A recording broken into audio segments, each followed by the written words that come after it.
to the Sunday Superversive live stream. I am your host, Benjamin Wheeler, and with my co-host, Anthony Marchetta. And today we have a special episode for you. This man needs no introduction, but I'm going to give him one anyway because I find it personally amusing. This is the Duke of Damage Multipliers, the Baron of Brozer, the Temple Knight of 1-1 timekeeping, the Wrecking Man of Rule Zero, the Resurrection Man of Bronstein, the Ayatollah of Dice Rollahs, Jeffro Johnson. Well, thank you. Thank you. Very glad to be here. Very glad to be here. And this is kind of a reunion, too. Oh, yes. Mm-hmm. Anthony, I know Anthony could tell more of his own story, but I know he used to write for Castalia House blog. But we've been big fans of the Castalia House, from its inception. We are old heads. We are old soldiers. We are still loyal to the cause. Technically, I still have writing privileges on there. Every now and then, I'll just drop a post, and nobody ever says anything to me, and it's like, "Hey, you can't do that." Wait, is the site still up? Is it still there? I thought they took it down. No, it exists. Oh, awesome. Yeah. Awesome. It's just good. I mean, there's some good posts on there. There are some really good posts on there. Oh yeah. And man, I hate how YouTube has displaced blogging as the primary mode of discourse. It's been downhill ever since that happened. Oh, as I'm looking it up now, it's giving me error messages. So it might have shut down very recently with no announcement. Yeah, and womp womp. If you remember one of the ankle biters in the olden days, who was a very common, debate sparring partner, Kamestros Falaptin. With years gone by, we look back at all of these people with some latent fondness, but he's still out there. Yeah, no, he still knows about me, right? He's still writing nasty things about me. And he's saying he has a post from October saying, "Has Castalia House blog closed its doors?" So, and I went on the website and it gave me an error message. So I'm thinking it might have closed with no fanfare. And he just now is focusing on like the Arcaven blog, which is functionally, frankly, the same thing. Yeah. Yep. Yeah. No. Speaking of old times, back in the day when you were doing blogs, other people have picked on this story after me, but this actually came from me. I noticed this. I had the Castalia House Twitter account, and I had a team of bloggers at Castalia House, and I wanted to beat Blackgate. Blackgate was the best fantasy and science fiction literature blog on the internet, and they had really good team of people and really good material. And I was like, and we weren't like, I don't think we were publishing people. We were just regular people who just came out of nowhere and said, we want to do this. For the most part, maybe people can correct me on that, but it was just this odd group of people talking about books and games, war games, and whatever else. And I watched. There was a site that you could go to watch the total site views by website, and I was creeping up. I was creeping up on Blackgate, and then I was getting close. I think I made it like to 80% there, and I was like, okay, I just need like another talent. I need another Daddy Warpig on the team, and we're gonna crush these guys. And one day I looked at the site and it said file 770 was bigger than both of us. And I was like, what? That site is garbage. There's like nothing on there. There's nothing of interest on there. It's just this like small clique of weirdos, and they're just obnoxious. There's like no way that they're pulling this. So I looked over to the site stats, the origins of it, and 95% of file 770's traffic was coming from China. And so there you go. Incredible. The fans that we were like worried about offending, and the fans that acted like we were nobodies, like they had to buy clicks from robots in China. So what a just a total letdown, right? They weren't even good adversaries when you get down to it. I mean, they weren't even fun to fight with. Absolutely not. They were disgusting individuals with horrid sex habits they tell you about. Oh Uh, no. we have nothing but disrespect for them here, as Hmm. they deserve. It is good that the house is rotting like a almost literal House of Usher with you know how they're building buildings these days. Uh, with any justice, they'll be forgotten. I actually saw someone reposted, some verses, and it's like, "Oh Lord, why are the wicked prospering?" And then David's like, "I went to the temple, and then I remembered their end." And it's like in the same way we go to where their clicks are coming from. Oh, 10 for 10,000 clicks, of Yeah. course. No, but they could get an article in Popular Mechanics to weigh in on the Hugo Awards and how everything was like, and how everyone that's got an opinion about this that differs from theirs is utterly evil. So, but yeah, that's a long time ago.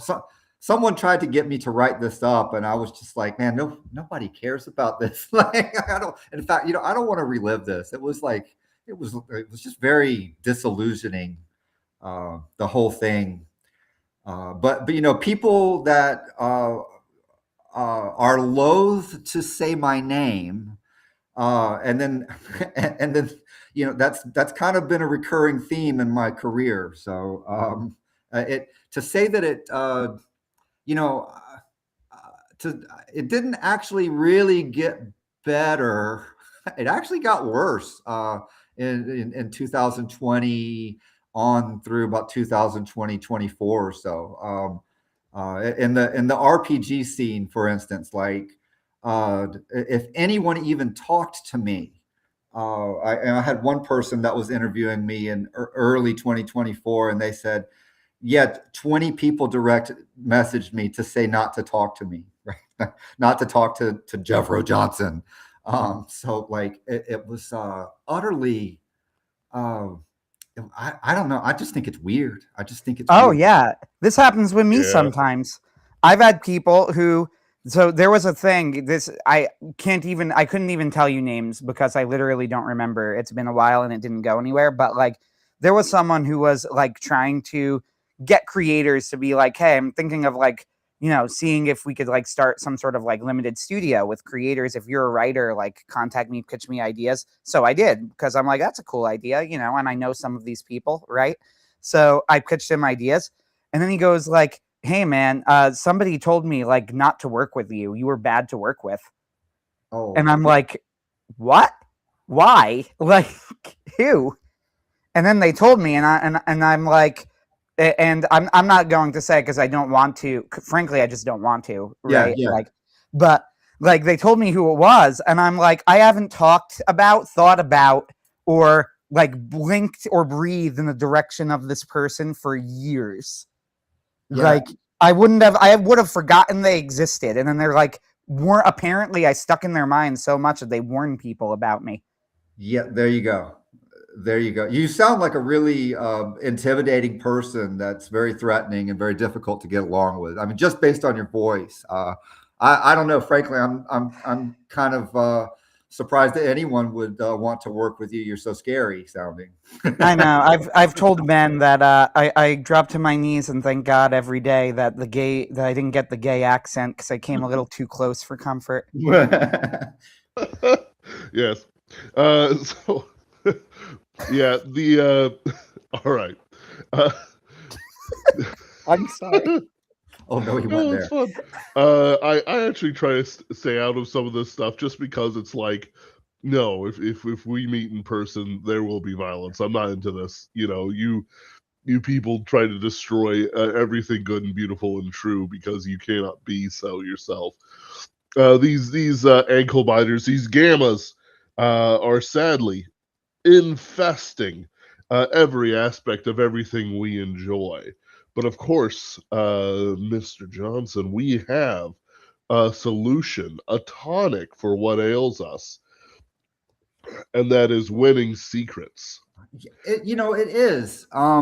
It is. I was thinking about this the other day because, I was like seriously looking at it. It's like, um, like this shouldn't be as successful as it is, and I shouldn't be causing as much as a stir as I am, and it shouldn't be possible for everything to play out the way that it has.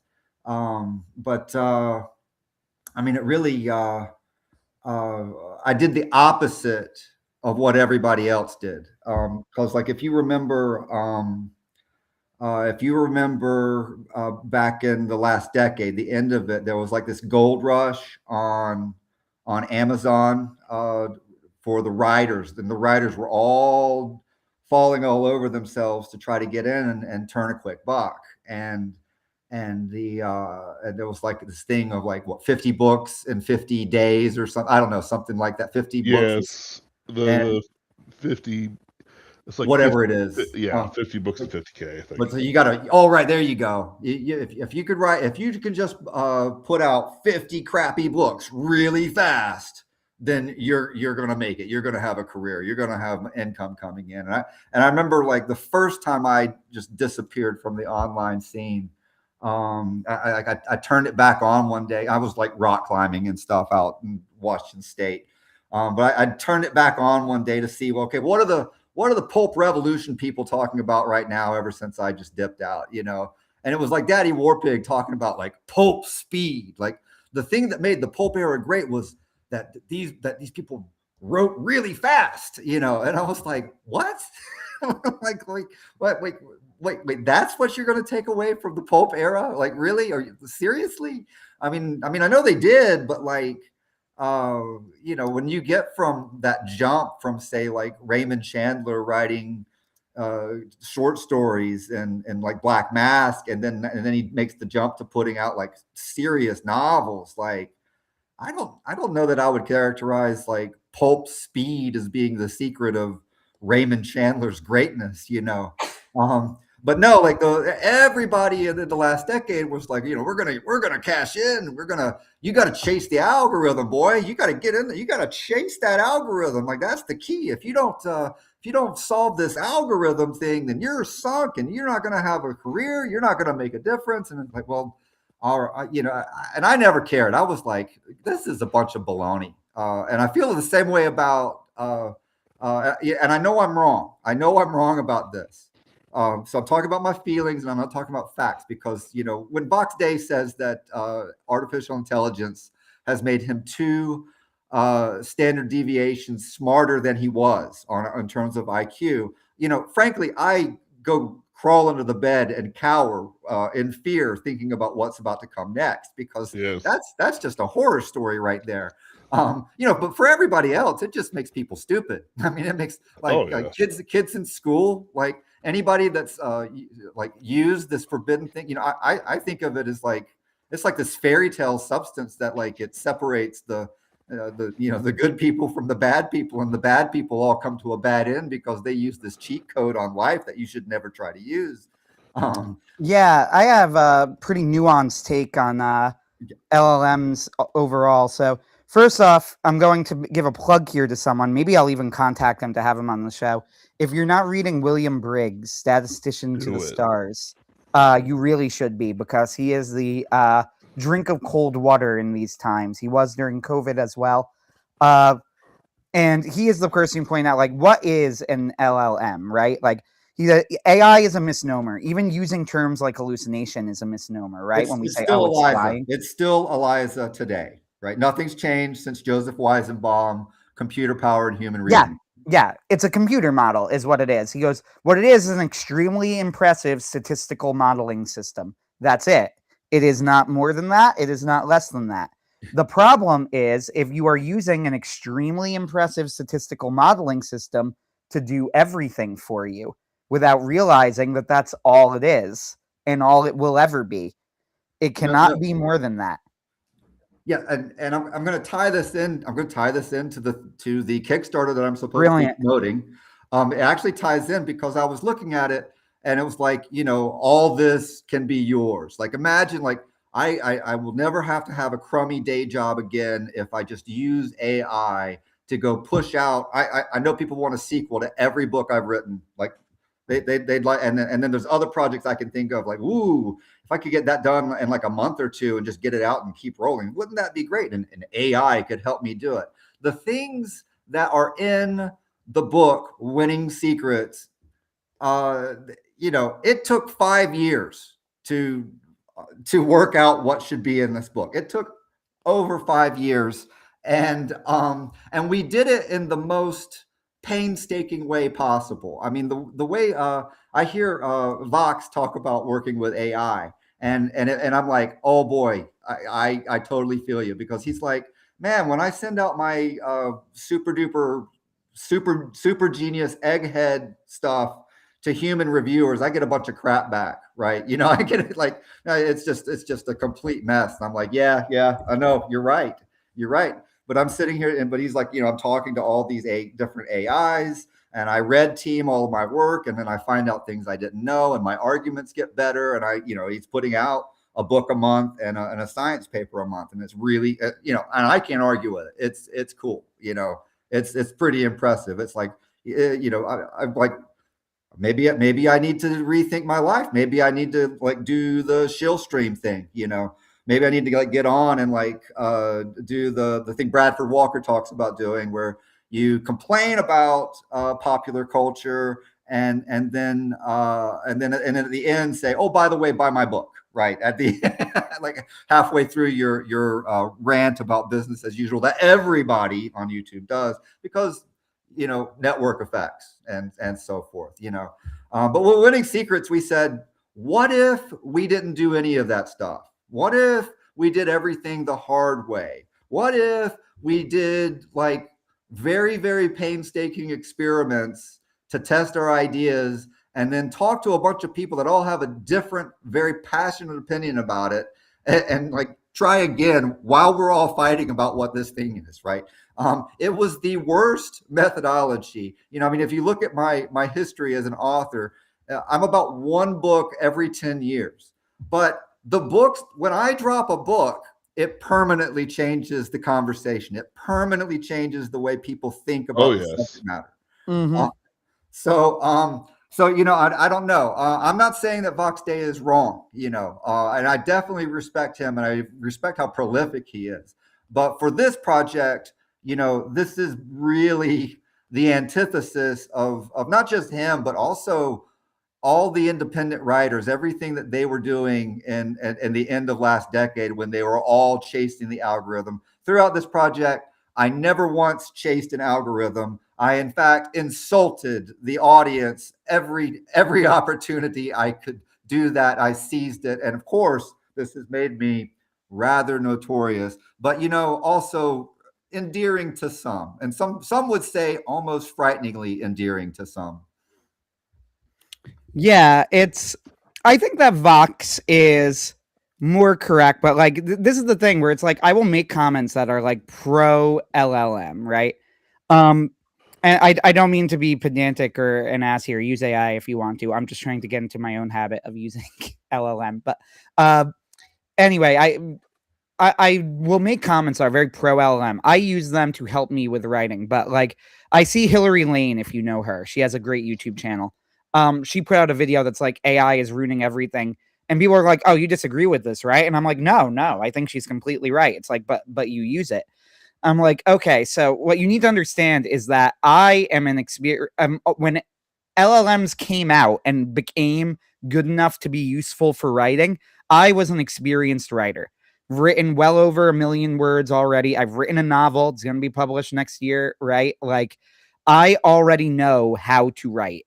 So when I am using an LLM, I am not using it as a crutch for my writing, right? Like, that's never what I'm using it for. I will use it. It's great, I think, for a variety of things. It's great for brainstorming. It's great for editing. If you have an extremely tight editorial control over it and you know what you're doing. The problem is most people don't. LLMs work kind of as a mirror, right? They statistically model what they think what you would most likely want to see next. So what you put in, it's going to put back out, but enhanced in its own ways, right? And if you don't have, you can't make bricks without clay, right? Sherlock Holmes. If you don't have the clay, it's not going to come out with bricks. Now, John Delarose is putting out hit series working with Vox Day right now, Space Fleet. I've read excerpts of it. You couldn't tell it was AI. People will lie and say they could, but you can't, right? Like, not really. And this is because, though, John Delarose and Vox Day are both very experienced writers, right? Like, they are not using the LLM to sidestep the writing process. No. Your argument is that this is going to destroy a generation of writers in the same way that Guitar Hero destroyed a generation of amateur musicians. Yes. And like I met a student that was like, oh, I played chess, and I was delighted because I love chess. It's like there's so much to talk about there. Which opening? It's great. Just tell what's your favorite. What tactics do you use? How do you? And so I was thinking, oh, I'm going to get a conversation about this thing that I love with this young person. We'll be able to, like, my generation and their generation will have something in common, and we'll be friends now, and we'll join arms and like walk off into the sunset like the monkeys, right? But no, they said, they play chess and they'll, instead of like thinking of what move they want to play against whoever it is they're playing against, they hit a button that says hint, and then it suggests, and then they always play whatever the hint says, and that's what playing chess means to them, right? And fantastic. That reminds me of the big debate over No Fear Shakespeare, right? And in schools, like, I used to be in teaching school, and they were like, it was a huge debate, and there were like teachers who hated the No Fear Shakespeare. Was that they would have Shakespeare, and then they would have like they would call it like a modern translation or version of it next to it, right? Put out by the Spark Notes people. I had teachers who would use it, and they would be like, yeah, because you're still reading it, just telling you what it means, And then I would have teachers who said, like, I hate this. If anyone uses it, they immediately auto-fail. And over time, I have come to believe that they were more correct. No, like, I will say this, being around young people, and I'm talking like 9th graders, 10th graders, 11th graders, and I'm not talking, I'm just talking average kids with your average modern day kind of learning disability type things. If you find like a banger passage of Aeschylus, and just like, if you could find a moment where they're willing to listen to you and read it to them, like, they like it. If you take that 19th century translation of the Iliad, I forget who wrote Pope. it. Who was that? It's not Alexander Pope. It's in it's not it's not a poem. It's in prose. No. The name of the you said the translation of the Iliad. That would be Alexander Pope, right? Yeah, I think sure. I'd have to go. It's in my car. I'd have to go look. Butler is the one who does it in prose, I think. Oh, Butler is. There you go. Okay. Thank you. So like I would just see passages in there, like there was one of like where a guy sees a bird, an eagle in the sky with a snake or something, and it dropped the snake, and I think it was like he was telling Hector not to go fight because this omen means that we're going to lose, and Hector just tears this guy up, like he just shreds him to pieces. I mean, it was I'm sorry, it was like wrestling. It was like a wrestling speech. Okay, it was great.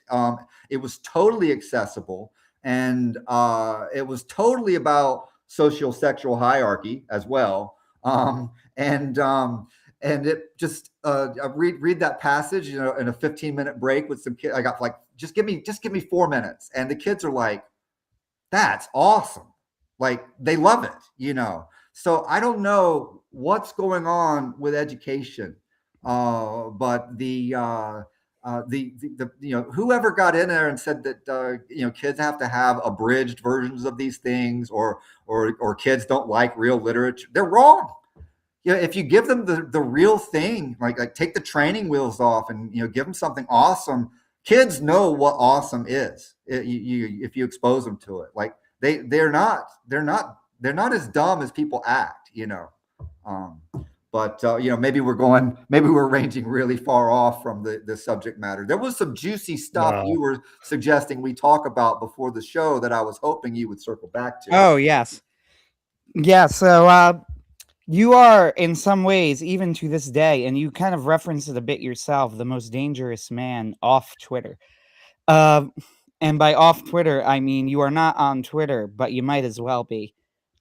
With the way the discussion circles around you, it's I was gone for a year, and my work was more influential than anybody that was active. Nobody made anything new in my absence, and nobody was excited about it. It was like my work was arguing for its own relevance without me having to do anything.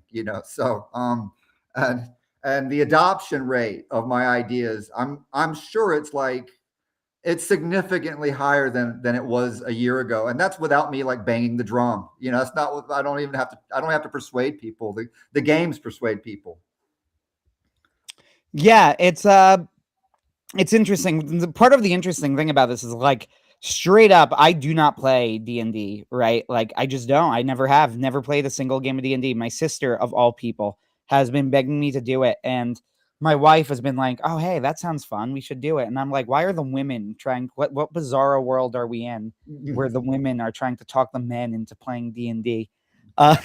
What happened here?" Okay, and my sister goes, "I could tell you what happened. Critical Role." Yeah. And I'm like, "You're right." And I said, "But the people I know will hate that answer." Yeah.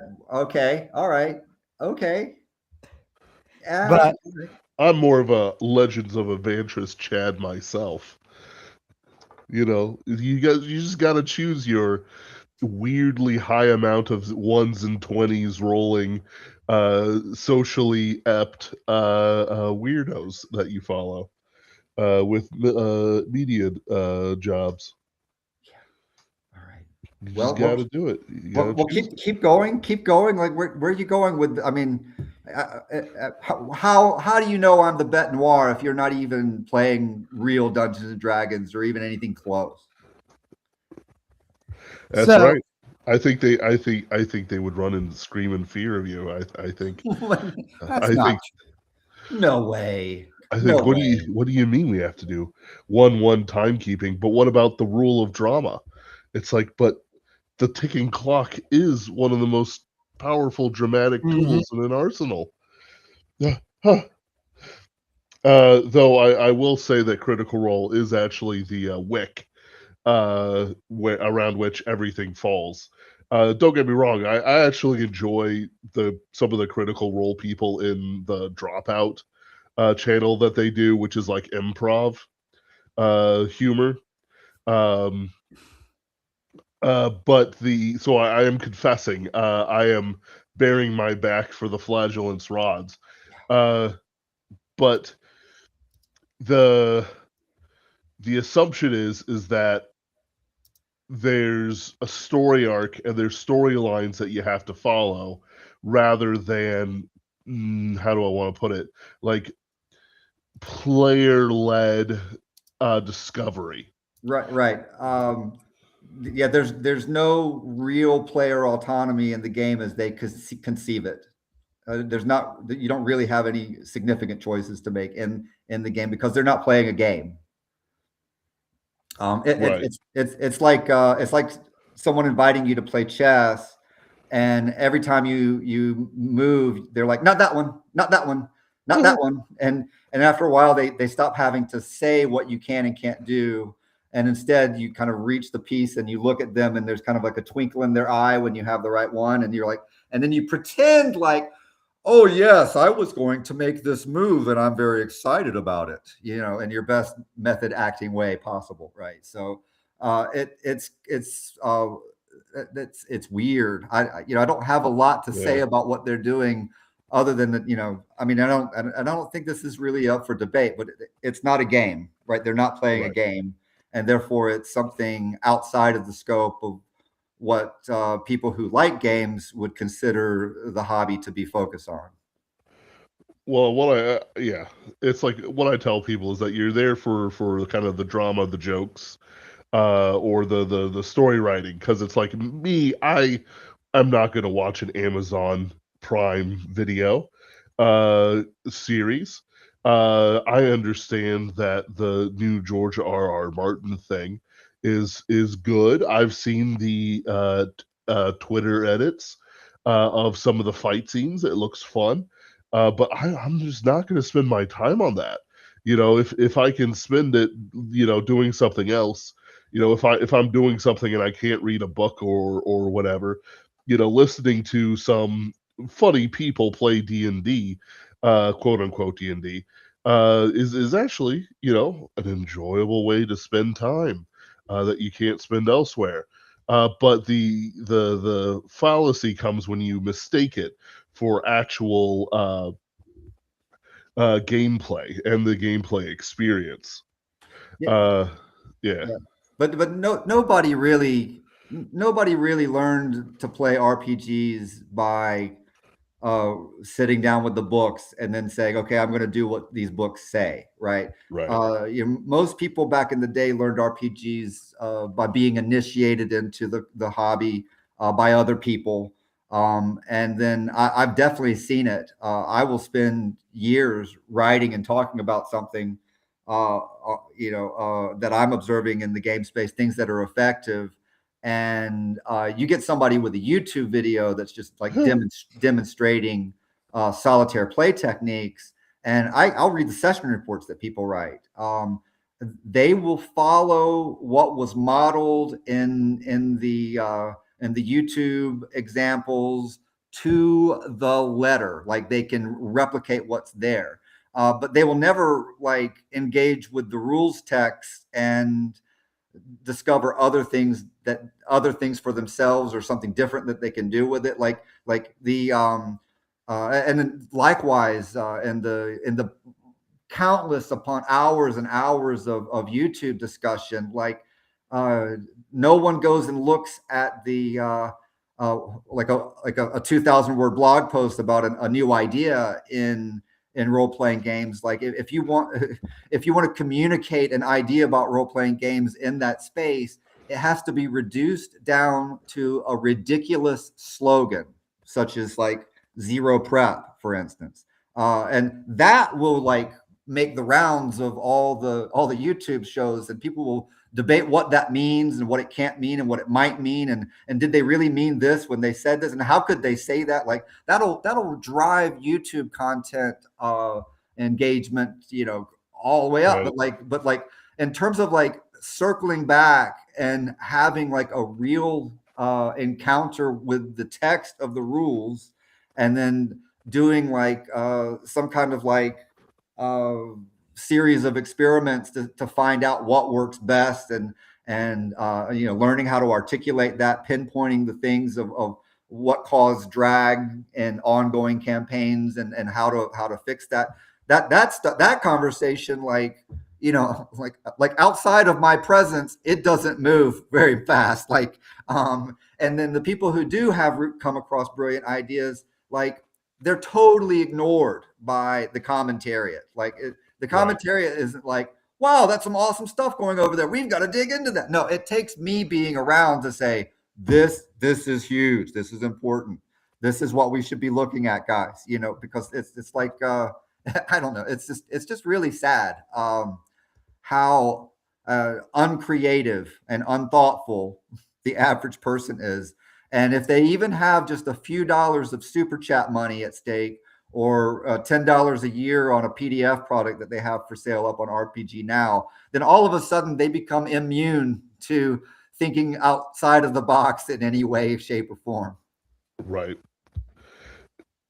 Absolutely. It's like to me some of the stuff on like not quite Critical Role, but like Legends of Adventures and other ones that I've listened to almost seems more honest, because it's like, yeah, this is the product. We're like, using the framework for this, but really we're just telling jokes and a story and whatnot. It's like, is there any pretensions? No. No, it's like we're basically using a homebrew system. If we think it's funnier to roll a 20, we will.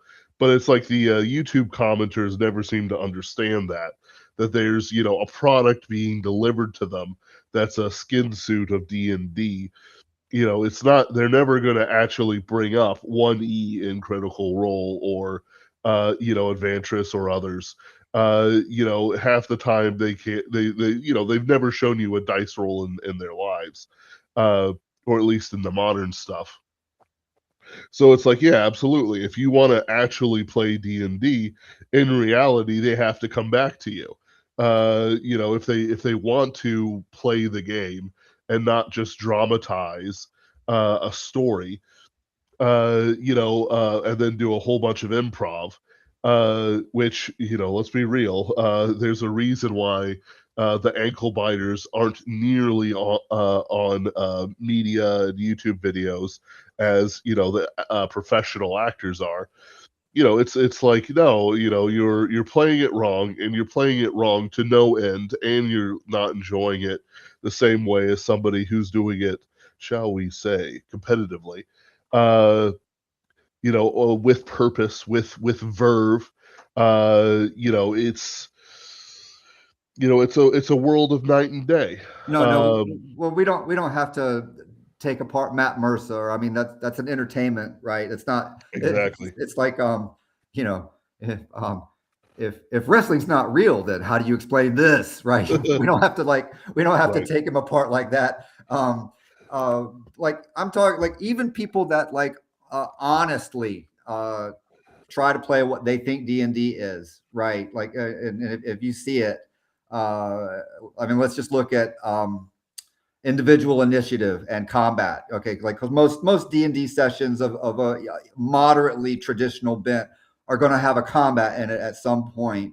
And the way, how does this play out? And it's broken. Like it's really dumb. It's very bad social technology is how I would describe it. You're like everybody has this complicated character in front of them, a character sheet with all this nonsense on it, and then there's maybe a grid map in front of them with dry eraser marks on it, and maybe some cheap plastic figures, and you're going around in a circle, and it's my turn in the initiative order, and it takes how long? 30 seconds, a minute for every person to make their decision, but people aren't paying attention to what's going on when it's not their turn. Your girlfriend might be playing Bejeweled while during the game, for instance, and when it gets to her turn, she's like, oh, okay, wait, what's going on again? And so she has to like take everything back in, and then wait, and then she makes a decision, and everybody else is now not engaged while all of this is happening, right? That's most people's experience with what most people call D&D most of the time, and I think everybody's had that experience. And without going into the details, like that is nothing like the way D&D was run in the 1970s, and what was done in the 1970s was way better. The text of the rules is way better than this weird game that is called D&D, but doesn't really deserve to be called D&D. Yes. I am of the same opinion that viewing like D&D 5e versus 1e is completely different. Why did I say 1e? D&D 1, OG, Braunstein, whatever's completely different products up and down. Especially true with their reworking towards the more social stuff, because they mistook the actors for actual players. Yeah. To be It's like when video games are like, oh, well, don't you know that 55% or whatever of gamers are women these days? And it's like they included Candy Crush, your grandma playing Candy Crush on her phone as a gaming moment. When actuality, grandma has never had a sick frag in her life. Um, it's uh, sorry, grandma, World War II doesn't count. So sorry. They mistake their marketing goals for market share, when in actuality there's an argument for nicheness, which I think you're making, which is, like, you do have a core audience, except it's not necessarily what the data is. It's your literal core audience. Well, um you have yeah. to.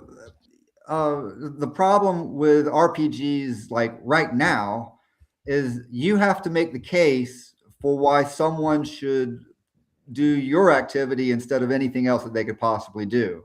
And the case for RPGs, as they are produced, as they are marketed, as they are experienced, as they are understood to be, it's an inferior form of entertainment.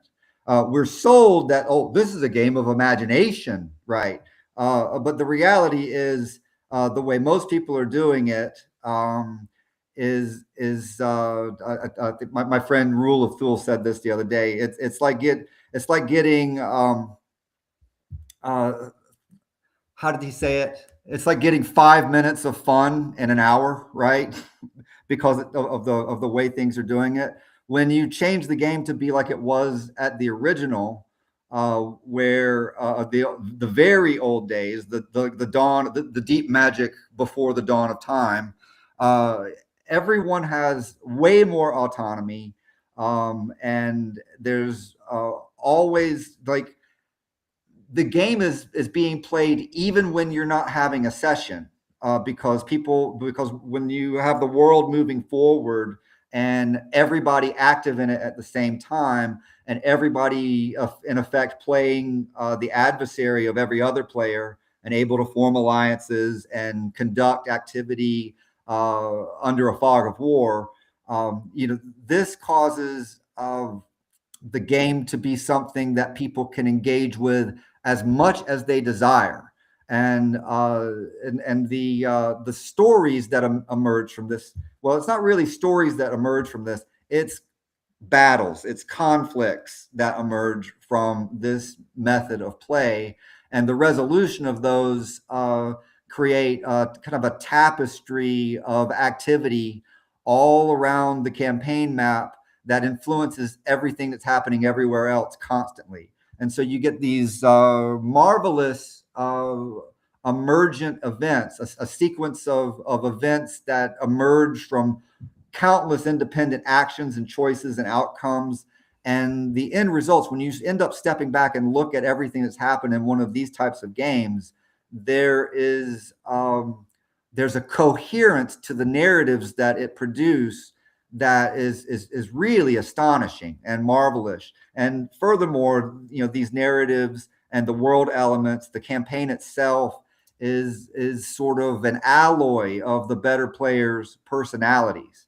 And so the players of the game look at this and they love it because they can see themselves in it, right? And they can see things that they did having downstream effects on other very exciting pieces of action and conflict. And it's a unique it's a unique hobby that is it's better than video games. It's better than conventional role playing games. It solves problems that I would have liked wargame designers to have solved, but I never saw them solve the issue of how to run campaigns in a way that satisfies me. But this is magic, and it's not just something we dredged up from the past. It's something that a large number of people have spent time developing over the course of 5 or 6 years now. That's right. And it's a lot more fun than just kind of like hoping that everyone around you has social graces and a good sense of humor, or even just how do I want to meet it? It's meeting with purpose rather than just showing up and performing random actions that, if you didn't know all the inside jargon, would be completely, let me put it like this: the Romans would have harsh words to say about you Oh, in the right. Okay. public affairs, or maybe I'm word salading because it's like jazz. It's about the things you don't say, don't you know? Uh, let's talk about the campaign itself for a hot minute, just because we haven't yet. Oh, okay. I'm terrible at marketing. I don't I'm like, yeah. What should we say about it? What should we say? It has been wildly successful. Okay, tell me, you guys are authors, and Yes. you So guys, they say. you put books out. You have lots of friends that put books out. Where does this land on the scale of success? Like, how would you characterize this just as a book? Not in all that other uh, RPG saber rattling stuff. Like, just as a book goes, how common is this level of success, and what does it mean? You are almost 3 times your goal. You are very successful. Oh, that's it. That's Yeah, all you- this is an extraordinary successful. Honestly, this is in the top percentage. I don't know what the exact numbers are. I'm not like a Kickstarter expert, but uh, you are doing extremely well. So Ben and I ran a Kickstarter. We put together a video. The video was cool and awesome, and we actually did accomplish the Kickstarter, which I was very proud of. But we accomplished it by the skin of our teeth, right? And we were asking for 2K, which it's like nothing, right? On Right. Kickstarter terms, yeah. And we accomplished it by the skin of our teeth, and we've been at it for years. Now, we asked for 2K because we figured that was about what we could get, and though it was close, we were proven right in our prediction. So I have no, Yeah. I don't have any bad feelings about it. In fact, I have good feelings about it. I'm very happy that we accurately judged our own potential. Yeah. And I'm very happy with the final product as well.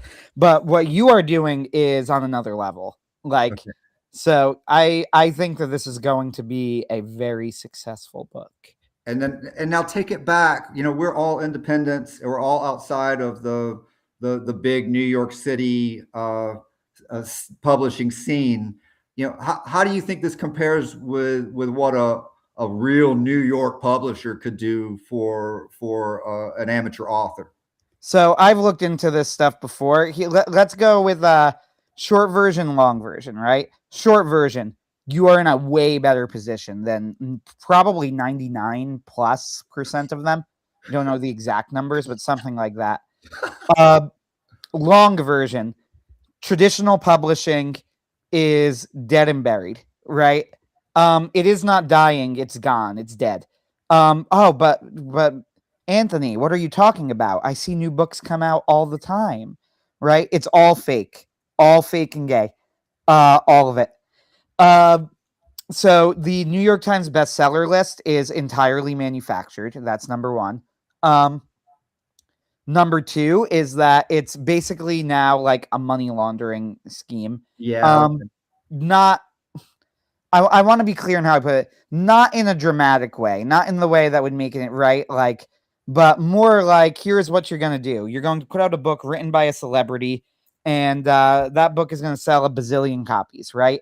Then what you're going to do is throw out a few lottery tickets on new authors and put absolutely no money into marketing any of them, right?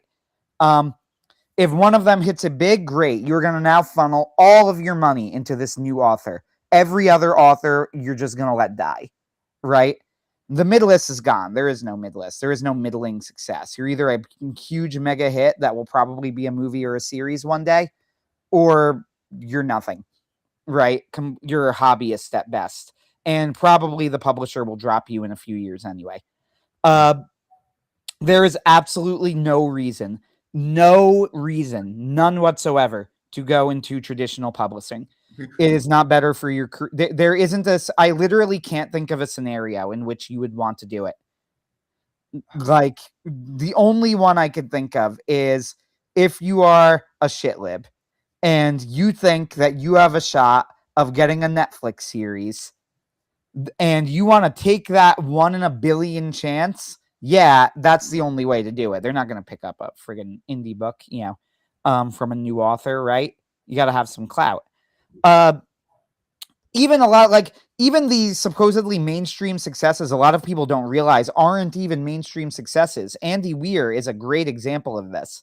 A lot of people don't know this. He was an indie author. The Martian was an independently published book. He published it online on a blog, like chapter by chapter. Correct. Yeah. Right. So like he didn't need big publishing to make it big. Everyone knew he was the stuff. Yeah, big publishers needed him. He didn't need them. They were competing with themselves to be like, who's gonna, we'll pay you more. We'll pay you more. And then one publisher won the race, right? That sort of thing. Like, there's just no benefit to going the trad pub route. Now, there is good news here, which Brian Niemeyer has pointed out, and I've been saying for years, which is that making a career as an author is not impossible, right? However, the days of the celebrity author are over and good riddance, right? If you want to make a career as an author, it's going to need to be as a journeyman, and you're going to need to build an audience the slow way. Now, people like Isaac Young would tell you that this is not going to normally be enough to make you money, but at least a reasonable amount of money, because Isaac has a very nice audience and he still, has to work a quote unquote real job, right? Big boy job. And even though he does have a nice audience, and he'll say like, yeah, because they've completely gutted the industry. And he's right. They have. Nevertheless, I know enough people who do, they put out books on a regular basis. They supplement their income in clever ways, and they become journeymen. But the problem with this is that it requires an output that has not been the norm since the pulp era, right? Like, the output level of, the classic author that you think of, the one who puts out, the J.K. Rowling type, really, right? Puts out a novel a year, roughly, maybe a little bit less than that, every 8 to 10 months, right? That's not going to work anymore. It just won't do it. And you're even getting this scenario now where you have people who are part of publishing companies who are leaving them because the publishing company isn't offering them anything. Larry Correia is going to be the next example. Brandon Sanderson is the most infamous. Brandon Sanderson doesn't need a publisher. He's doing the publisher a favor, if anything. Like, he goes on Kickstarter and makes millions of dollars. Like, publishers are a hindrance to him. Now, I am working with a small press. Why am I doing that? This is the other problem, is that the incentive system between writers and in publishers is wrong. And I won't go too long on this. I'm going to stop in a moment. I promise. It's your stream. But like, the incentive system is all wrong. I remember talking years ago with Jason Rennie, who is my friend and who is the first editor who published my book or my short stories, right? And a great guy. And I was like, so what do you offer if I'm published by you? And he's like, well, no, we don't offer editing. We don't offer marketing. We don't offer. So I'm like, what are you doing that I can't do anywhere else? Oh, well, like, we'll make a cover, and we'll put it on the market. But we won't market it. Your job is to market, right? So I'm like, then why am I going with you? Like, what are you going to offer me that would make it worth my while to give part of the paycheck I would be getting to you if I'm doing the marketing anyway? Surely you can at least help with the marketing, right? Now, I'm working with an indie publisher because they're editing my book and I can't pay for an editor. This is where I disagree with Brian Niemeyer. Brian Niemeyer has said, like, you need an editor. You need it. And that I don't disagree with. He's absolutely right. And then he's like, you got to pay for an editor if you want to write a book. And I'm like, no, I don't agree with that. I don't agree with that because editors are incredibly expensive.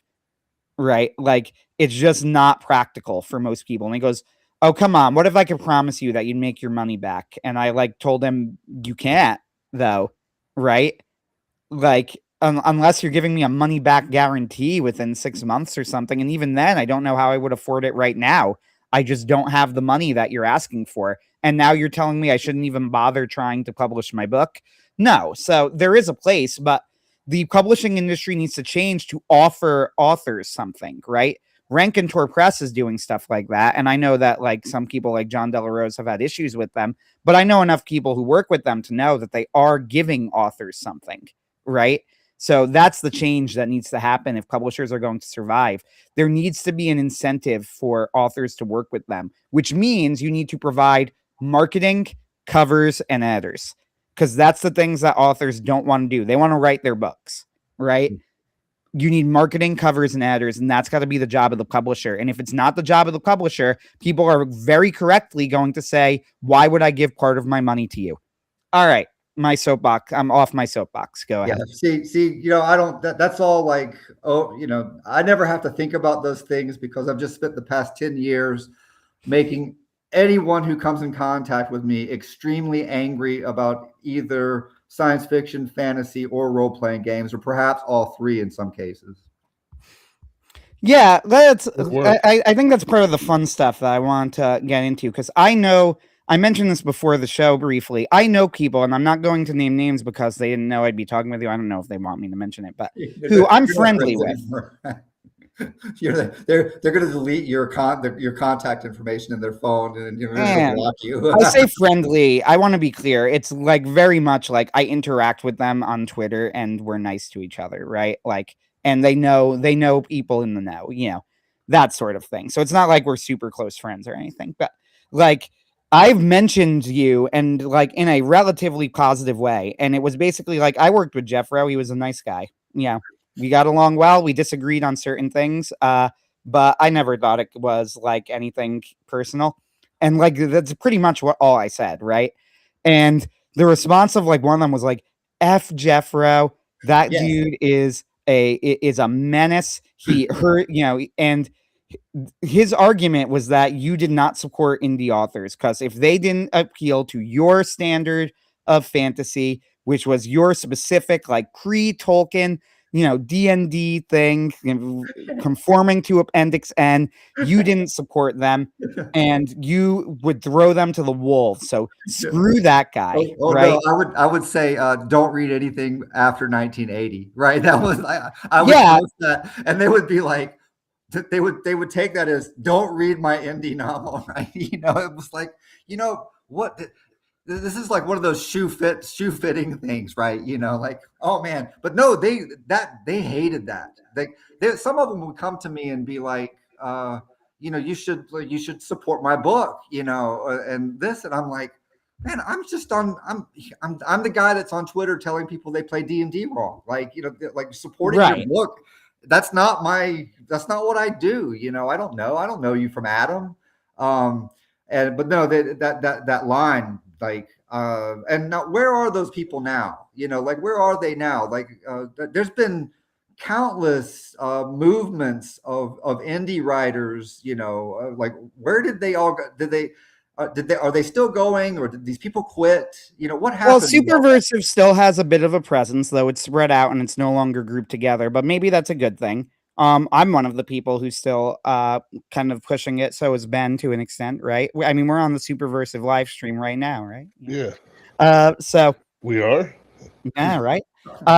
So Superversive still has a bit of a presence. And I thought you guys were going to be the next wave because you had John C. Wright on your team, and I was like, well, no, who is going to like stand against that guy? Well, you're absolutely right. First and foremost.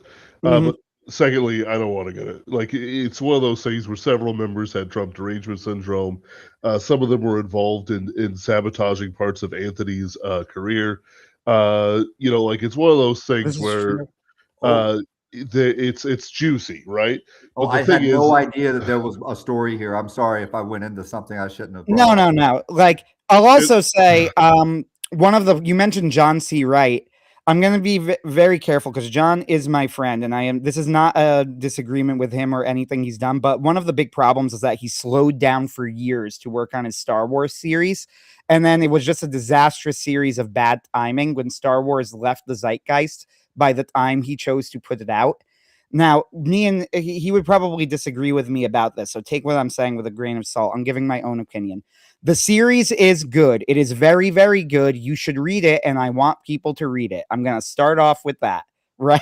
Like, it is not a criticism of the series, nor is it a criticism of John, who was entirely within his rights to do this. However, I think it was a big mistake. It killed all of his writing momentum, just stopped it dead in its tracks. And now he's stuck, like, because he said, I want to finish the series before I put out books, or at least get like a certain number of books ahead. So for years, nothing came out from John. Completely stopped him in his tracks. He was in the middle of other series. They just stopped. There was no new content in them in the middle of the series because he wanted to do this Star Wars series. Then finally, he comes out with the first book, and Star Wars is no longer popular, right? Like, nobody cares about it. Oh, no. So now he is putting out these Star Wars books in, I don't know how well they're doing. It's for all I know, I could be totally off, and they could be like mega hits and John's rich. They're doing all right. Yeah, I'm sure they're probably doing fine because he's John C. Wright, and if you're a fan of his, you will buy his stuff, as you should.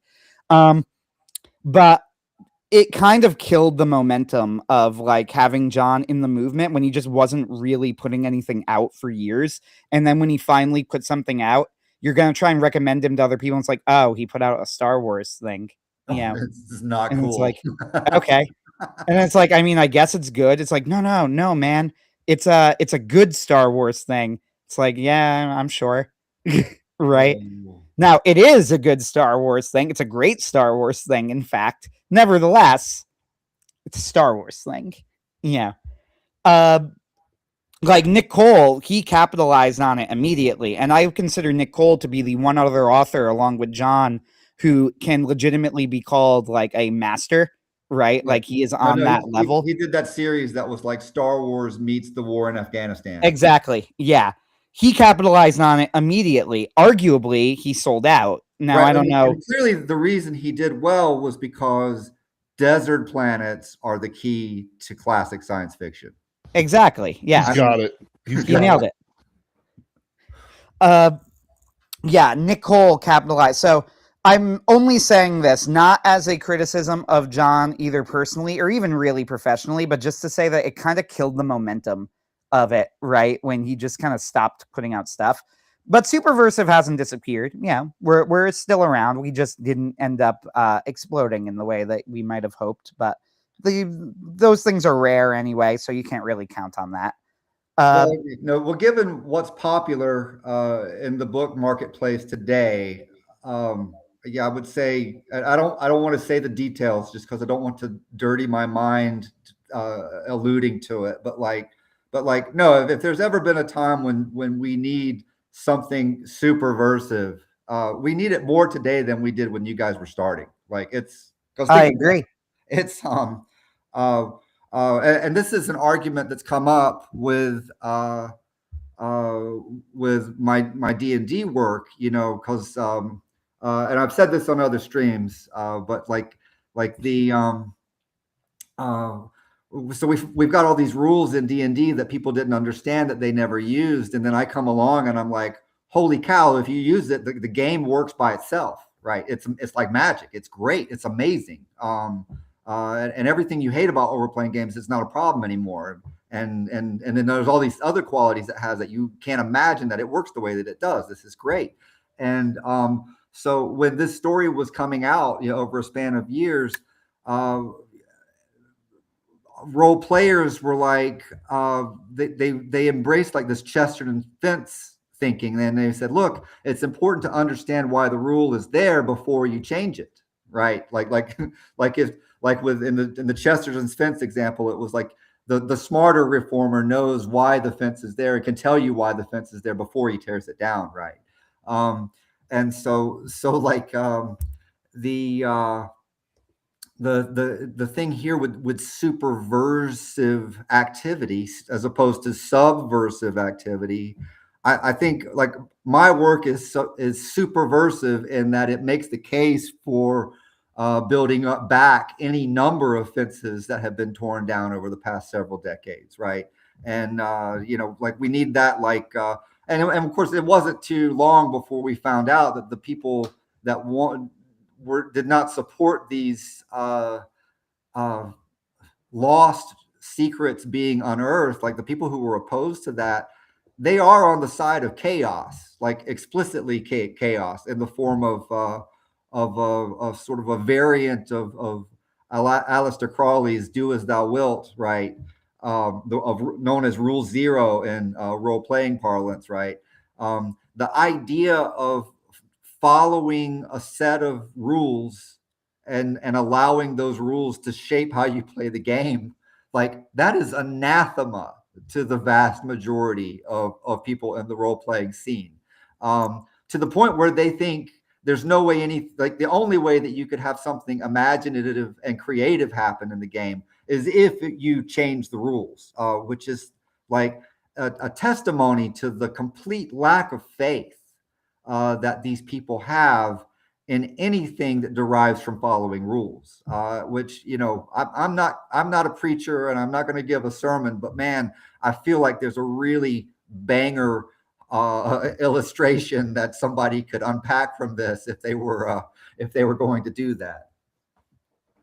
Yeah, and I would also say there's one other point with superversive that I have been thinking of for a while that kind of limits things, which is that superversive is important, necessary even, but it can't be an entire philosophy on its own. And the reason that it can't be an entire philosophy on its own is that superversive is explicitly about the building up of society, right? As opposed to subversive. There were, back in the olden days, there was a lot of talk about like how to properly define this, and in the end, it kind of comes down to it's more of an art than a science, right? Like you go back to Tom Simon's original essay from 2003 titled Superversive for it, and he doesn't list it as criteria. He just describes like what it is and examples, and I think that's the way to go. The problem, it's not really a problem, but the problem with trying to use as like this needs to be the basis of a culture, of an entire new movement, is that superversive, while necessary, can only ever be part of it, because there are things that do need to be subverted, burnt down, and destroyed, right? Evil things, institutions that shouldn't exist. The building up has to happen, but it can only happen, it needs to happen when there's room for it, right? You can't build on a foundation that's being taken up by something else. And I think that kind of limits and that's why people are also kind of wary of it, because they're like, we're about building up, and they're like, okay, but I want to rail against this evil thing, right? Like Brave New World, for example. I think that's a brilliant book, one of the most prophetic dystopian novels ever written, right? It's not superversive, I don't think, at least. I wouldn't consider it that. Nevertheless, it is necessary. Brave New World is an extremely important book and should be remembered as such. And I'm using Brave New, if you want to be a little bit more, a little bit less normie, you could use other things like Lord of the Spirits or something. But Brave New World is one everyone knows. Yeah. You talk about just everybody reacting against something, or I really want to react against something. I'm just so tired of that. Like my first book, Appendix N, is basically being just me being delighted that that an entire culture of fiction was disappeared down the memory hole. It was suppressed. Okay, it was suppressed. And when I uncovered it and I could enjoy it again, it was just so exciting. I was thrilled about it. I don't think I pushed it as like I framed it as like that all the media that I'd had growing up and that I've been experiencing just falls short of this stuff, and I like this way better. And then in the years since, like these countless YouTube channels that just have like multi-hour deconstructions of why this movie or that movie is bad, and it just never stops. And then I tell my friends, like, well, like Daddy Warpig, for example, is like, why are you criticizing all of this stuff? I mean, gosh, dude, this is. I don't get it. I mean, I really don't get it, and that hurts his feelings when I say that, because like, I mean, that's being a critic is his thing, but I'm just like, with Winning Secrets, it's like there is not 1 ounce of reaction in there. I think the guy over at Mythic Mountain Folk RPG, there's a YouTube channel with that kind of a name. He was talking about me, and he was like, yeah. Jeffro looked at early D&D, and he's like, yeah, the entire culture in role playing is opposed to what he sees there as a possibility, and Jeffro's just like, I'll just make a new culture, right? And I think that's where we are. So the book is not really a manifesto, and it's not really a call to action, because there's already hundreds of people using the ideas that are laid out in that book. There's already hundreds of hours of YouTube video put together by people that, I mean, not to put too fine. I mean, they're plagiarizing me. They're looking at my work, and they're seeing what they are, and they're trying to adapt it to what they're peddling, without mentioning, I mean, maybe there's no law against it, maybe, but this is something you have to live with when you become influential. But yeah, the cat's out of the bag. I don't have to say anything, and the people who are practicing this, like, they're growing. People play with them, and then they leave their campaigns and they start similar campaigns based on the same principles. I don't know what the ceiling is on this. When D&D came out, wargaming was this tiny hobby. But even if this is ultimately a small number of people, the excitement levels and the satisfaction that people are getting from what is essentially a completely new hobby. Elements of this were drawn out of the past. Other things were developed onto it by the many people who had just played this for countless hours. But like, this is an old thing and a new thing, and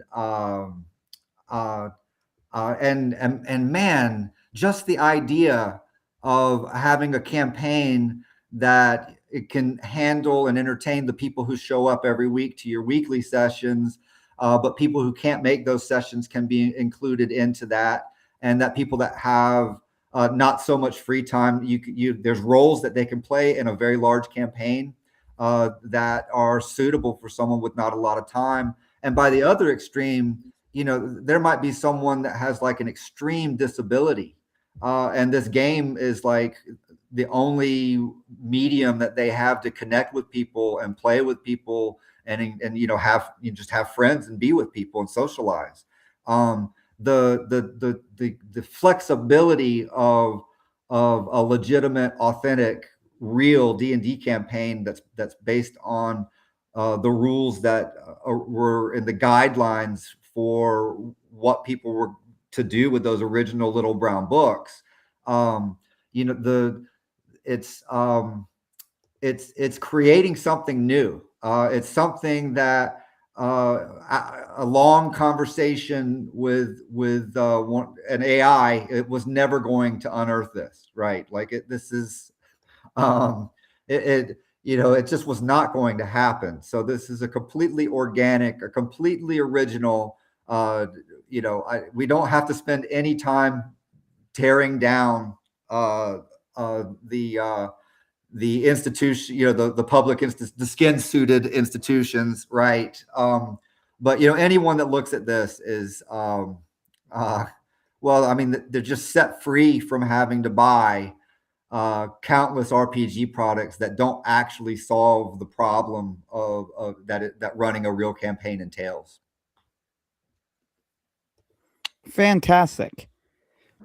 Yeah, it's I like what you said about, like, well, you can't go back to the old culture, and what we have now is terrible. So let's just build our own, right? Like, why not? Who's gonna stop us? And that's kind of, I think, where we all have to go, right? Like, it can be frustrating talking to a lot of people nowadays because it's so easy to black pill, right? Like, it's incredibly easy. And it's not so much that black pilling is wrong or that the negativity is wrong, but that it is really, really unproductive, right? Like, you don't want to. You could say, like, well, what's the point? We're never gonna break out. It's never gonna do anything. We're always gonna be playing second fiddle. And the answer just kind of has to be like, and if you're right, then that's what we'll have to deal with. Now, Yeah. this I um I think it used to bother me. I used to not think it could happen. Like Bradford Walker used to always say that oh, the bro SR, their ideas, they're going to break containment. You'll see it. It's going to happen. I'm like, really? Are you sure about that? That just seems very far fetched to me. But I'd say here, breaking containment. People know that we did something legendary. I used to go on these shows, and everybody would say, okay, for people who don't know what any of this stuff is, could you explain it very, I don't have to do that anymore. Everyone knows what this is, right? And if someone's in the chat and they're like, oh, what is this? I've never heard of this. Somebody else in the chat is like, here's this link. Go read this free module. Go read this. We know this is like, there's no one, the people that know that this works, they don't feel any burden of responsibility to persuade anybody anyone that's skeptical that it works. It's just like, no, I do these campaigns that you can't even imagine, and I'm not, if you don't believe it, I don't care. We're just, it's a totally different thing now, and again, the number of people that are looking at this, it's large. It's large. The ideas are trickling out through the plagiarists, and it, it's okay. It's okay. It's getting out, but the influence is there, and I think you could tell that this is new. You could tell that there's excitement here because people have me on their show to talk about RPGs. And then they have people that are luminaries that worked at TSR back in the day. And, me or people that are friends of mine, they get more engagement. They get more excitement. They get more views. People know that there was a crown in the gutter and that there were several, and that we went out and collected them all, and we just took their lunch money. It was a complete rout. And I'll also say that one of the problems, quote unquote, that you will have too is that how did this like new way, the bad way of playing D&D get big? Well, we mentioned like Critical Role is a little bit downstream, but things like Critical Role, right? Well, part of the problem with your method of doing it is that you're not putting on a show. It's not meant to be entertaining to onlookers. Right. We're also not delivering an endless series of supplements and expansions to take your money. Right. Our methods don't need that. So as the basis of a business or an industry, these ideas are intrinsically hobbyist oriented, not product slop oriented. Yes, exactly. So it's like, how are you going to show people playing a game? Well, okay, you could do that, but to be honest, because you're not professional voice actors who are putting on a show for an audience, it's not going to be particularly entertaining. are you going to put together, new expansions? Well, no, because the entire point, like you said, the entire point of this is that you don't need it. So how are you going to present it? Well, you're going to put out a book, and Well, maybe no. that'll help people. Anybody in the D&D space that is concerned with TSR, they know who I am. If they're online at all, if they have a YouTube show, if they expound on the meaning of the old school rule sets, they know who I am. And then now, there's this other market. I never paid attention to it. A group of people very underserved that play the 5th edition. Part of the message of my work is that very quickly after these rule sets were put down in the 70s, some outside force came in and redefined all the terms of the hobby and then suppressed anybody that would want to play the game by the rules or the game that was described by the rules. And they suppressed impulses that are natural to playing a real game, but that which would not work with the fake version of the game. Well, people are seeing something very similar happen today.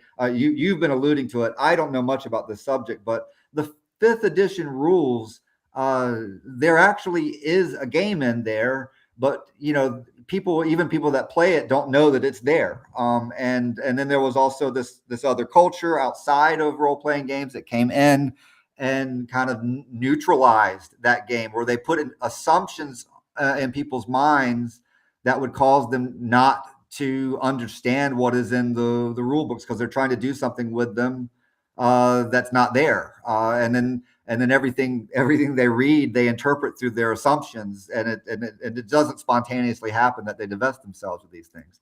So, this past year, unbeknownst to me, there was someone running a 5th edition D&D campaign where something on the order of 50 people, not all of whom were active at the same time, but for maybe 30 or so were active for very long stretches of time, with people coming and going. But everyone in this campaign played a 20th level magic user in 5th edition D&D, and then using the principles that were laid out in my earlier works, How to Win at D&D and the Broser, the Isle of Winter. They took those things and like, okay, I see what Jeffro's doing. I've experimented with this. Let's go big. Let's go big. Let's do the 50-person campaign of Legend. Let's see if we can pull this off. And they crushed it. And so now, used to this scene would have been mostly 1st edition AD&D guys, maybe some OD&D guys as well, in kind of a splinter group. Another splinter group that was maybe doing Alexander McChrist's Acts with varying degrees of success. But today there's now this very, very young, energetic, good-looking, thoughtful, and very, very talented 5th edition players that I don't know if they were ever going to move to 1st edition AD&D like I was playing. But man, they've made this stuff work with this more contemporary rule set that people are. I mean, it's just sort of the lingua franca of the hobby when you get down to it, for most people today. But these ideas, they do work. They do work with that rule set. But I'm curious to see what they put together. There's I want to see what you have. I'm very curious. What kind of supplement do you have to have for 5e that would get people going on the right track? I don't think anybody's answered that question yet, but I think someone's got a document on a server somewhere that's a work in progress to that end. But we'll just have to wait and see for somebody to bring that out later. Yeah, not the sort of question that I could answer. I don't know if Ben knows more about this or not. But Ben, yeah, you're not really a D&D player either, correct? You play other RPGs? Well, I mean, I'll play whatever's to hand, but I don't pretend I'm playing D&D when I'm not playing D&D. So, I promise you, any time you hear me say, "Oh, Ben did this RPG for Pinkerton's Ghost," it's like, no, he just asked what his guys wanted to do, and then he rolled dice until it made sense. Um, which usually involved them getting mauled by a shark woman or something like that. Because the answer should be violence, not necessarily social graces. You just can't convert the king into be a heckin' good guy by talking to him enough and making him read Deleuze or whatever nonsense they bring up. Um, yeah, no, I would play given the opportunity, but I have a lot of things on my plate. Um, and once I'm done Mm. with eating my meal, which has been a long time coming, I will be happy to try my hand at it. Yeah, no, if you only want to do just a little bit, I would look around for any active BroSR campaign, and just say, hey, have you got like a monster faction or something that needs an intelligence behind it, and just tell me what they know, tell me what they see, tell me what they're reacting to, and I'll give you some ideas on what I think they should do. And and then the players may come and kill them, or it may turn into a feud that lasts 3 months. No telling what will happen. But there are ways that you can be involved in the game, and add to it and contribute to it and get some enjoyment out of it that doesn't necessarily take a whole lot of time or even require you to attend a session. So there's options on the table. Oh yes, uh, oh yes. I did one time play a lizard man prince who was following around the players, who had unwound their story into some big sprawling thing. And I just started eating people because I'm a lizard man. And why in the world wouldn't I practice cannibalism with these? Has anyone seen the torchbearer? I thought he was here a second ago, and why is that lizard man taking a nap over there? Basically, well, they were torturing some evil priestess, and I just started eating fingers. Um, so Okay, it's one of those things where it's like, yeah, you can have a lot of fun playing a monster. It's like, you guys are barely sentient. You're apes.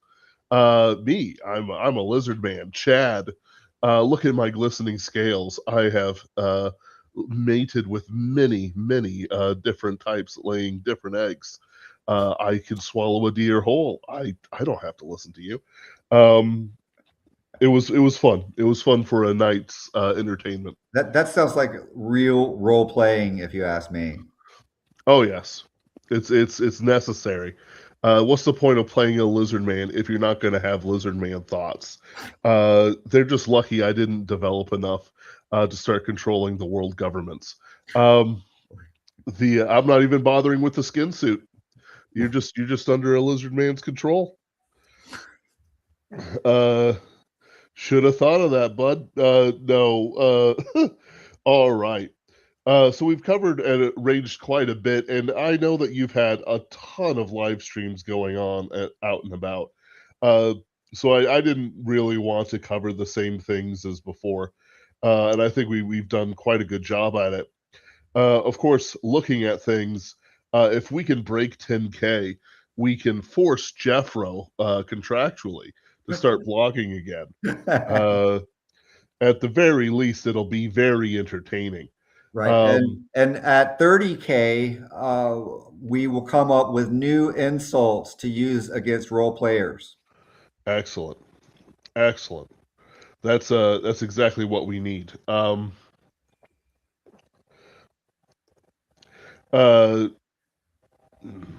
are you really playing a role playing game if you're not role playing? But you're doing it wrong. Everyone's doing it wrong. You have to be lizard man maxing. You have to embrace the cannibalism. That's All the right. spirit. I think you would do well on D&D Twitter. You have it down. You have the stick down. Yeah. uh, all right.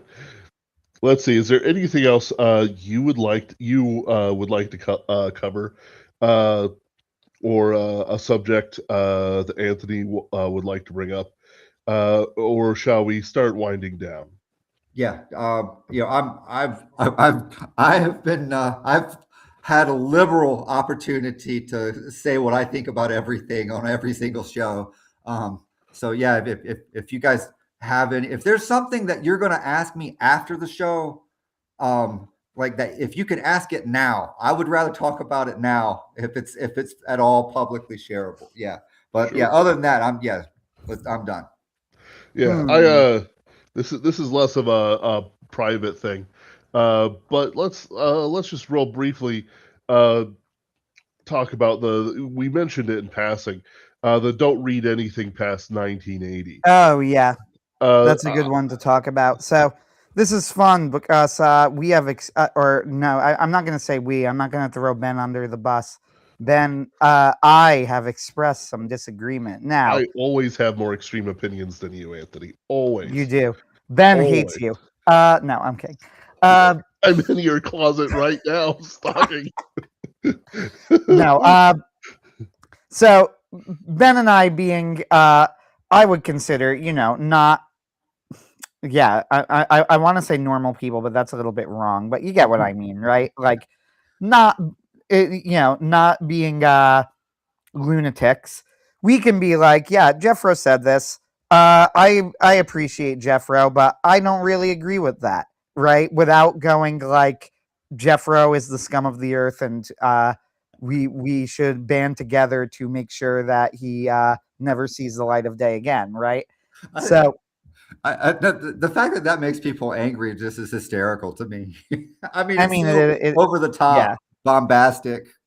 So this is my main thing. Like, I get your point, and I remember I argued with people like on Twitter about this because I was like, Isaac Young has been because and I've kind of come around to the side. I've gone back and forth on this, right? Like, and I kind of come around to like Isaac Young's point, which is a little different than like before when I would go, well, I just think there are good things past 1980. That's not really the issue precisely, right? Because I get it. It's a rhetorical point. It's not literally true. Obviously, someone somewhere has made something good past 1980, and we know this because John C. Wright exists. Uh, you know, but that's not the point, right? Like, however, I've started to agree with Isaac Young, which is like he's pointing out as people go, you don't need to watch new things. You could just go to old thing. He's like, okay, so what you're saying is that Gen Z can't have any they're not going to create their own vision of the future, right? Like if you're saying don't interact with anything new, don't try to make anything new, don't go to anything new, right? Interact with the old, then you're effectively freezing a generation of people. And I think this is a compelling point. It's also, as I've thought about it, I was arguing with someone and they go, well, look at this guy. He never read Jeffro. And I said, you'd be surprised. Believe it or not. I said, I was one of Jeffro's writers in the Castalia Golden Age. And then they're like, well, then it was only rhetoric. And I said, I don't think it was good rhetoric. Uh, but yeah, I do get that's rhetoric. I do get the force of the rhetoric, but I've started to push away from it because I don't think that it is very helpful. Let me put it another way. I'm going to, and this will be my last, but I'll let you respond to what I'm thinking, I right? can't wait. I'm excited. Yes. I'm going to put, oh, yeah. I'm going to put it another way. This is fundamentally the same argument that the left makes when they constantly go, you hear this every few months or so. Why can't the right make good art?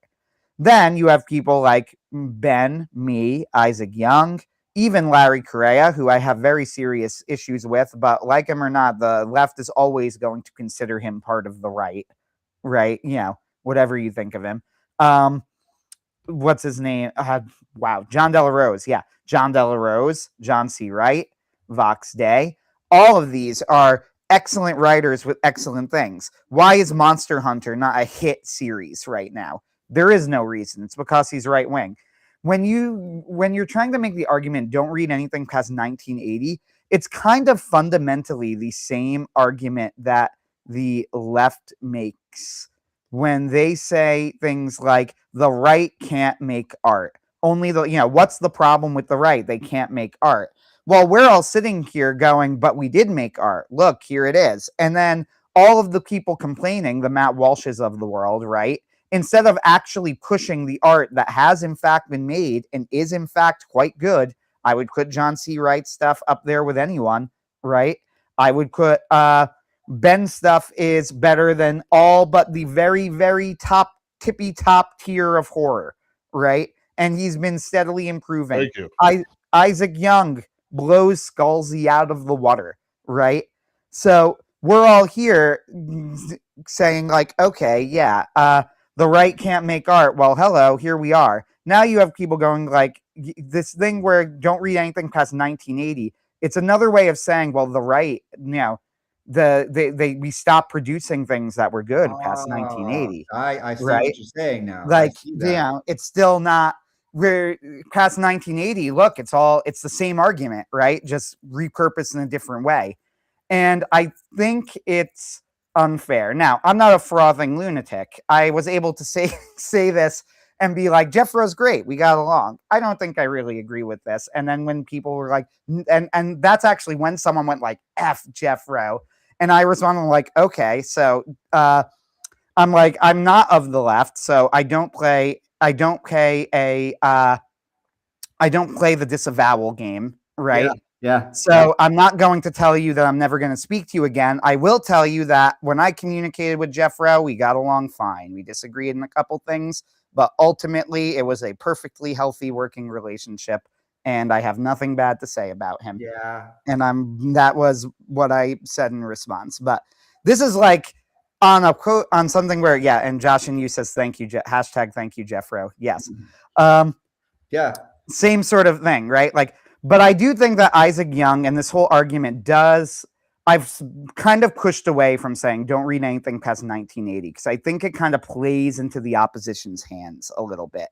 Right. It's a way of being like that's a good dialectical argument against now you gotta understand where I was coming from, because like the left, like they don't want anyone to read anything from before 1980, right?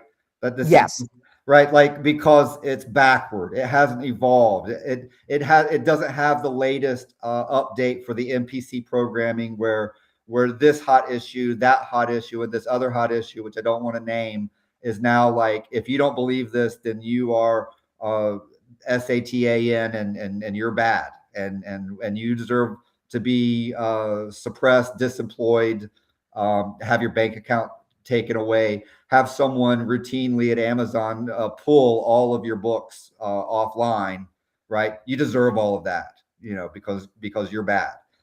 So the rhetoric is I mean, I don't like indie authors. I don't like their attitude. I don't like how I'm entitled to my opinion. And like, we're gonna clip this. It's gonna go viral. Seriously, why is your panties in a bunch about what I'm saying? Like, when by my own rhetoric, no one should read what I write, and I'm a writer, right? But I'm not begging people to read my stuff, man. They like, there are people who know everything that is in this book already, and they want it. They want it because they love me, right? Like, I hope that you as an indie author have this experience someday because it's really nice. But like, the point of that rhetoric, I'm glad, for every indie author that said to themselves, oh, Jeffro's talking about me, like, I'm glad you're mad. You're kind of a thin-skinned person. You're not very fun. You're not having fun. You got these weird expectations that I'm going to be the person that's going to drag you over the line. Really? Like, some guy on Twitter that talks about people playing D&D wrong is responsible for your success as an independent author. Give me a break, but like, if I'm reading for fun, I don't want to hear you react against all the stuff that's been in the culture wars for the past 20 years. I don't want to see things that, I don't want to see a story that's written to go, ha ha, I'm going to turn this thing that so-and-so did in movies in the past 10 years. I'm going to turn that on its head just to get back at you. Ha ha. I am tired of all of it. It disgusts me. The algorithm chasers and the people that even that blog post that ends with the call to action of like, okay, here's my op-ed piece and buy my book on this topic. And oh, did you hear this thing that they were doing in Hollywood or at Barnes and Noble this week? Oh, it's so terrible. But by the way, buy my book on this topic. It's a knockoff on this other thing. I'm done, guys. This is garbage. I know some of you personally, and I like some of you personally, but I hate all of this stuff.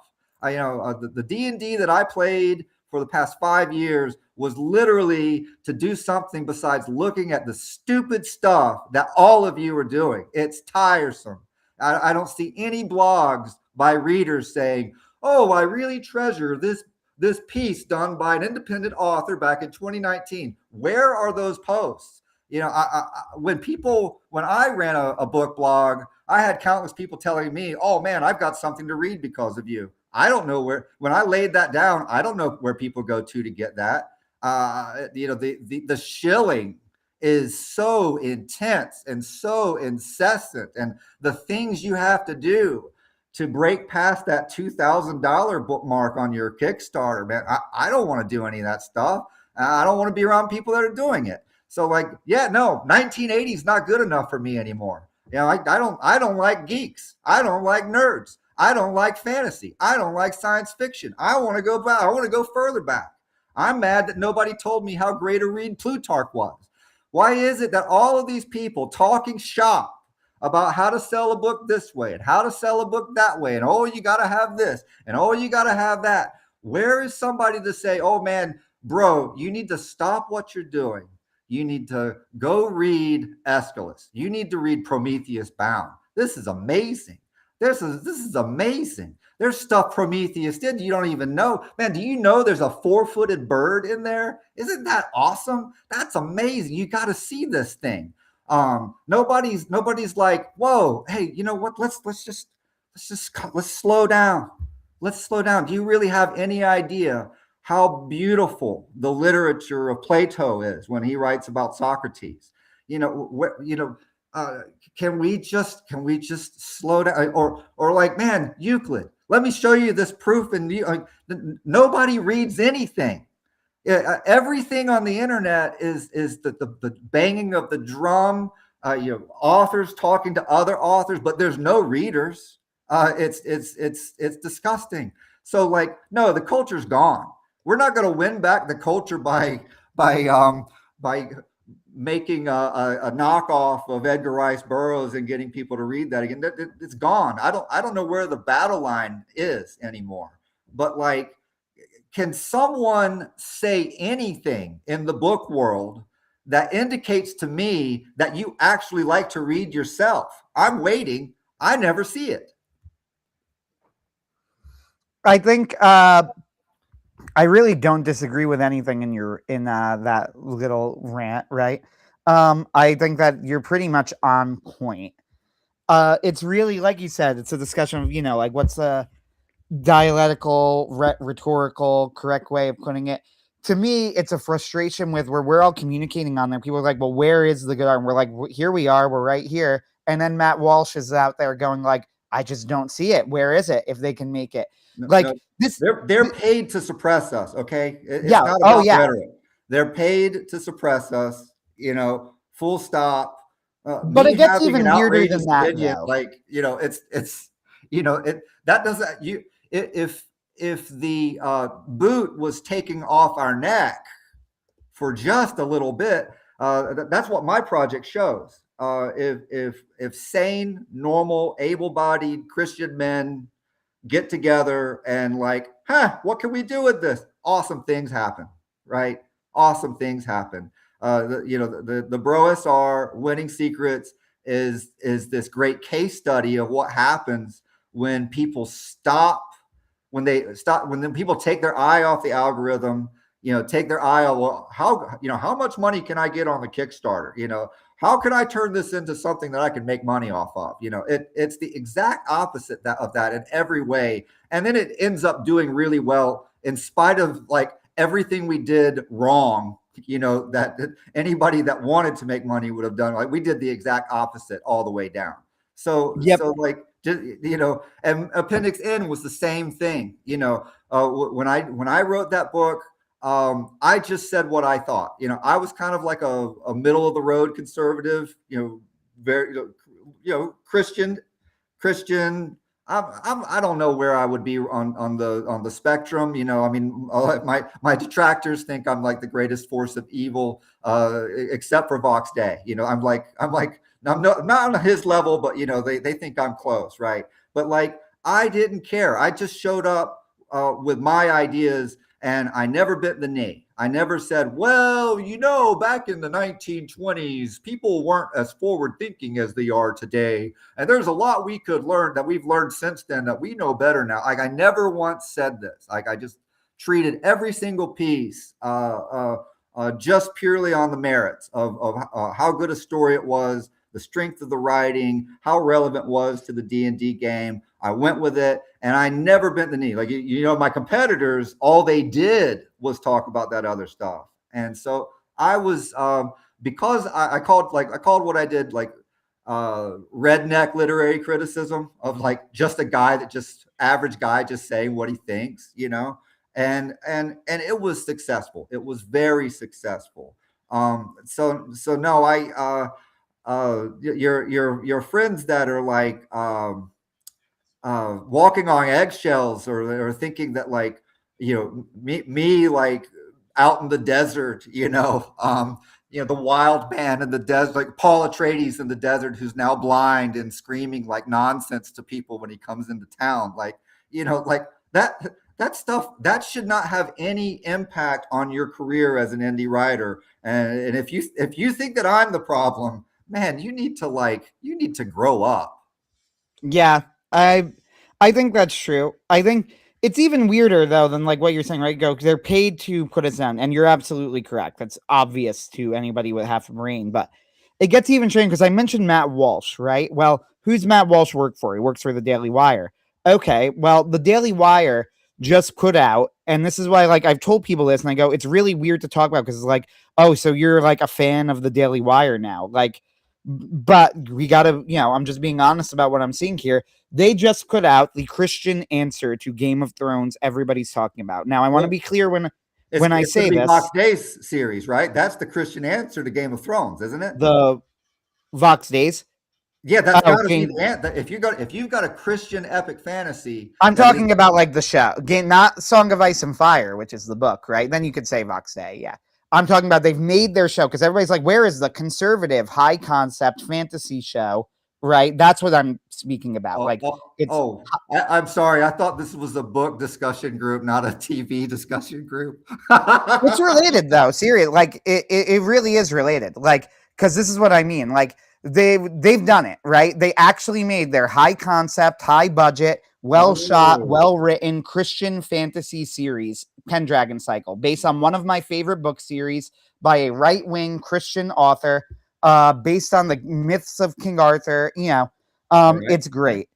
Okay, so talking about all of that, and then you go like, so who's talking about it? Critical Drinkers hasn't mentioned it. I'm a big fan. I actually like Critical Drinker. I'm a fan of his. He has said way more about the new Game of Thrones, Night of the Seven Kingdoms, where episode 1 showed, a naked dude with a massive prosthetic on it. Bradford points out that JDA's enjoyed it and gotten big scoops out of it. But you want to know what JDA, this is Jean Delarose, you want to know what he also just did? He said, I'm probably not going to talk about it again because nobody seems to care, right? Like nobody cares about it. Nobody's talking about it. Nobody is discussing it. It is almost certainly not going to get a second season. Critical Drinker, despite the fact that he has talked about the Daily Wire before, despite the fact that I'm sure he's not really right-wing, but he knows most of his audience is right-wing. He's not stupid in that way. right? Like, despite the fact that he has a right-wing audience, despite the fact that he's spoken positively about the Daily Wire before, despite the fact that he likes this genre, has not said a word about this show, right? Nothing. He has talked about the new Game of Thrones show multiple times, and how, like, wow, it's the birth of a new optimistic fantasy. Like, the birth of optimistic fantasy, brother. We have like a Christian epic fantasy that is high budget, beautiful cinematography that's not Game of Thrones, right? Like, you don't need more Game of Thrones. I'm telling you this. And they're just ignoring it. Now, consider that this is the Daily Wire and a TV show we're talking about, and it's still not getting off of it. Now imagine you're just you're just a little guy, right? You're an indie author. Like, what chance do you have? Yeah. That, I mean, well, I mean, yeah, I mean, yeah, the deck is really stacked. You know, there's like, what are you gonna do? Like, what are you gonna do?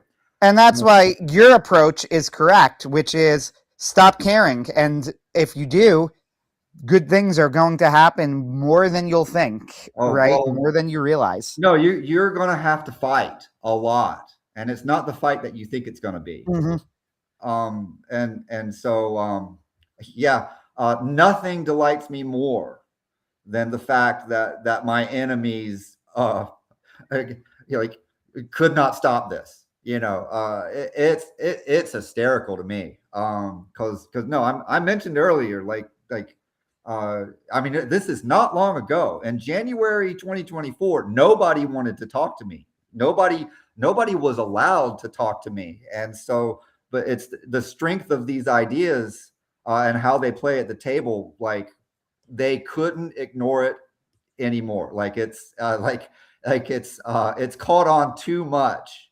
Like, it's just a total reversal, a complete reversal. The ideas are so successful that people are fighting over who deserves credit for them now, rather than saying that they're wrong or they don't work or anything else. So it's a victory. It was a victory that I fought largely on my own and without any support from the outside. There were countless betrayals along the way, and endless arguments and falling outs, and people coming in to try to get in front of the parade, and people, it just never stopped. But we got through it. We got through it, and the good, the beautiful, and the true won in this story. So your friends that are like on the mouse wheel, running around, scrambling, saying to themselves, like, oh, how do I chase the algorithm this year? What should my entire creative vision be predicated on now that the algorithm has changed again? This is like, there's another way to do these things. There's another way to do these things. It doesn't have to, you don't have to live like that, right? You may not agree with my take on D&D or how to play it, but the story of how these ideas were developed over a span of 5 years, it's a case study that dissidents should look at for how to win, because we won so decisively. We redefined the terminology of an entire field. And even if we don't get the credit for it, even if we don't get oxygen from some big conservative outfit, blah, blah, blah, those guys, they don't matter. They don't matter. They're henchmen for somebody else. That's all they are, but we redefined the words that people use, and we added new terms to the RPG lexicon. And people can't talk about RPGs today without using concepts and language that were developed by me and my friends. And that's total victory. You've watched the left do this over and over and over again. And you've sat around scratching your head saying, well, wouldn't it be nice if we could turn the tables? What wouldn't it be nice if we could do that? But we don't own the universities, and we don't own the media, and we don't own Hollywood, and we don't own this. And what are we going to do? Well, like, we did it. Like, when are you guys going to get into action? When are you guys going to do stuff? Look at what we did and see what you can learn from it, because we did it.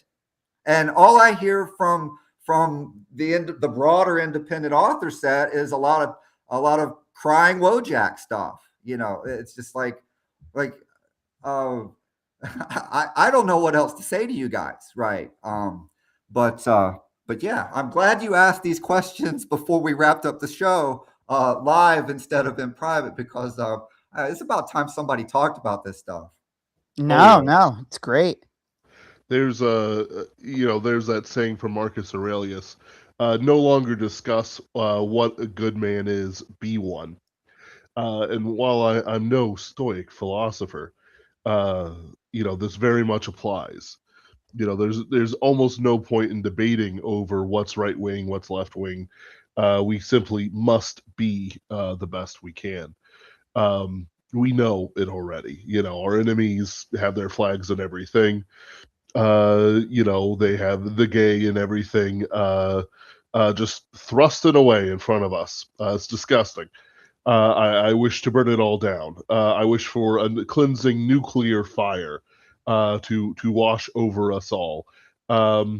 However, they haven't dropped nukes in the last 5 minutes. I've checked Twitter, so we must continue with our struggles.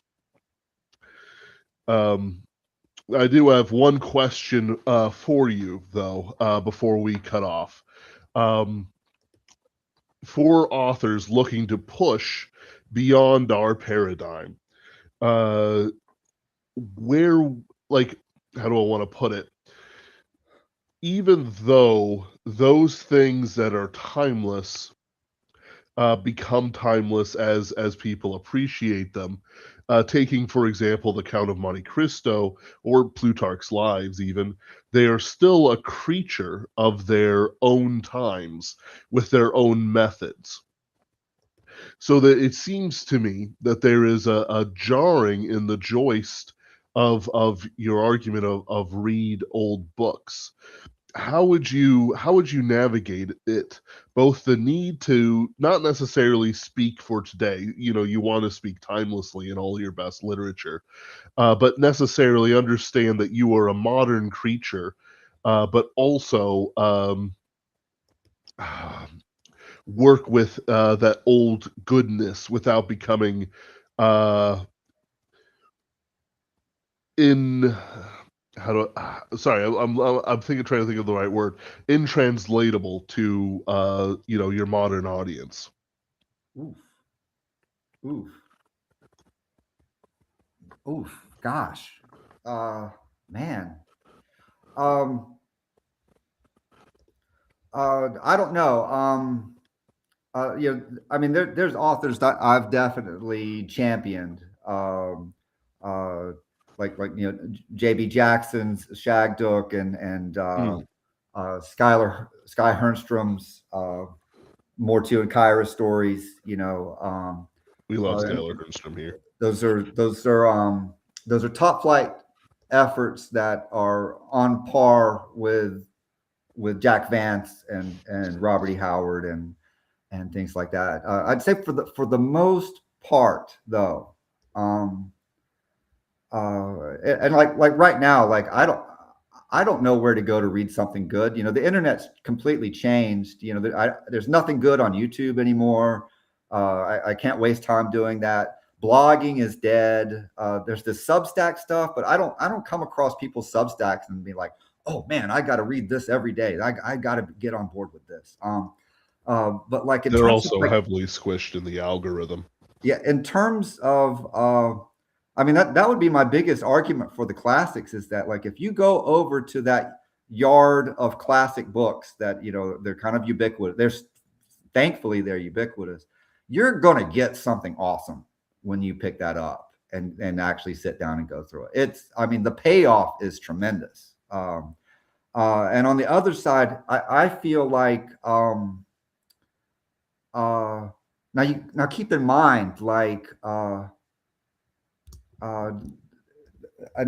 I'm just saying this as an example of the modern day, how poisoned it is. I mean, I've got literary fiction that I've written that it can never be published. Like, it absolutely cannot be published.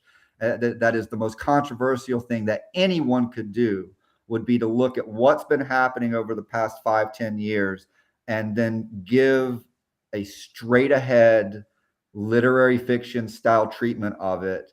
Like, I mean, just straight ahead, no fantasy, no science fiction, just like, I'm going to tell you a story about how life is like today. Um, and now there's a force that is preventing people from being honest. You know, and in some cases, it's the use of AI has made people really dumb. In some cases, it's the lack of literacy has made people dumb. But there's other more sinister things at work. That is ruining people's ability to express something timeless or human or real. And if you observe high school students today, like they live in a world where they are under constant surveillance. Not only are their cell phones tagged so their parents know everywhere they go. I mean, you could argue the pluses or minuses of that. You know, good. Your parents care. You know, in my day, you know, we had to have a commercial say it's 10 o'clock. Do you know where your children are? So maybe things have gotten better in that way. But I've worked with people in schools, and I've gone out, and something will happen during the day, and then I'll go to a principal. They'll be passing in the hall. Oh, by the way, there's something I need to speak with you about. Thus and such happened, and then like I'll be like halfway through a sentence. And then like the answer is, I know. Like they don't want to talk to me personally, right? They know everything because they have the entire school under surveillance. There's no need for me to talk with my supervisors about anything that occurs during the day, because by the time I think, oh, I should talk to you about this, they know. Right. So now imagine being a child or a young person, and you grow up in this world where no matter what happens to you, you go to start to express yourself like, oh, I want to share with you how I'm feeling about this thing that happened to me. And, you know, basically the entire world every day at every turn is, oh, we know. Or worse, something viral gets out about you. Right. You know, that you didn't want to happen. And so, you know, you've got a whole generation of people that literally can't express themselves, and when they try to express themselves, they're going to get shut down in some way, right? So now you've got layer upon layer upon layer upon layer, countless converging trends to produce a people that, in my opinion, have nothing interesting to say about anything, much less write a good story, you know. But if they actually were honest about what they're going through, in this modern world, these pieces would be powerful. They would be shocking. They would be like, it would like take the most shocking Flannery O'Connor story, and if someone just wrote down, this is what life is like, this is what I'm going through, I'm just going to be straight, I'm just going to be honest about it, it would cause a meltdown, right? People can't publish this, and it's something that goes beyond just Matt Walsh at the Daily Wire is suppressing the good, the beautiful, and the true. Like it's wrong. So no, like when I say don't read anything after 1980, I'm done digging through the garbage of the internet. Yeah, there's no one on this thing that's like, oh, I'm so excited about this author. You will be too. You got to read this. You know, no, it's all writers mad at everyone for not having readers. That's my feeling of what the internet writing space is like. So no, I don't have, I don't trust any of you to do the job that needs to be done.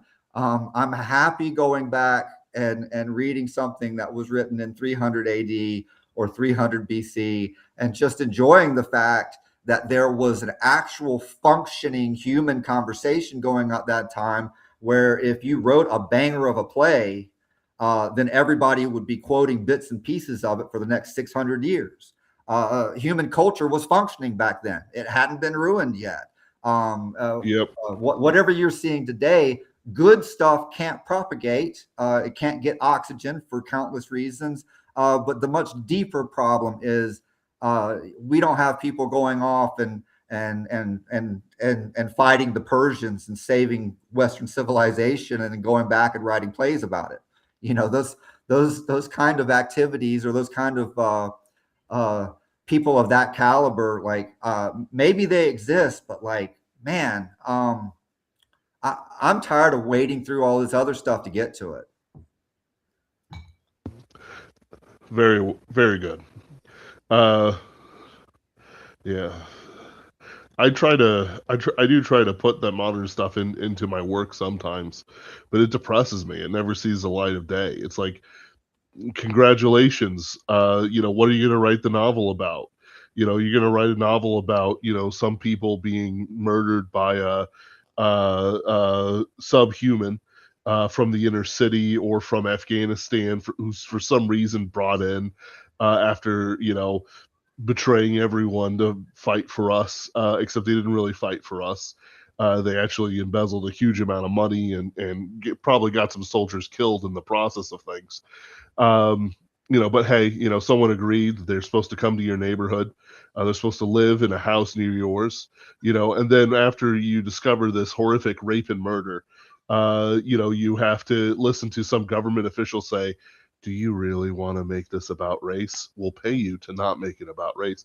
Like, how can you write a novel about that, and not have it be like beyond Kafka-esque?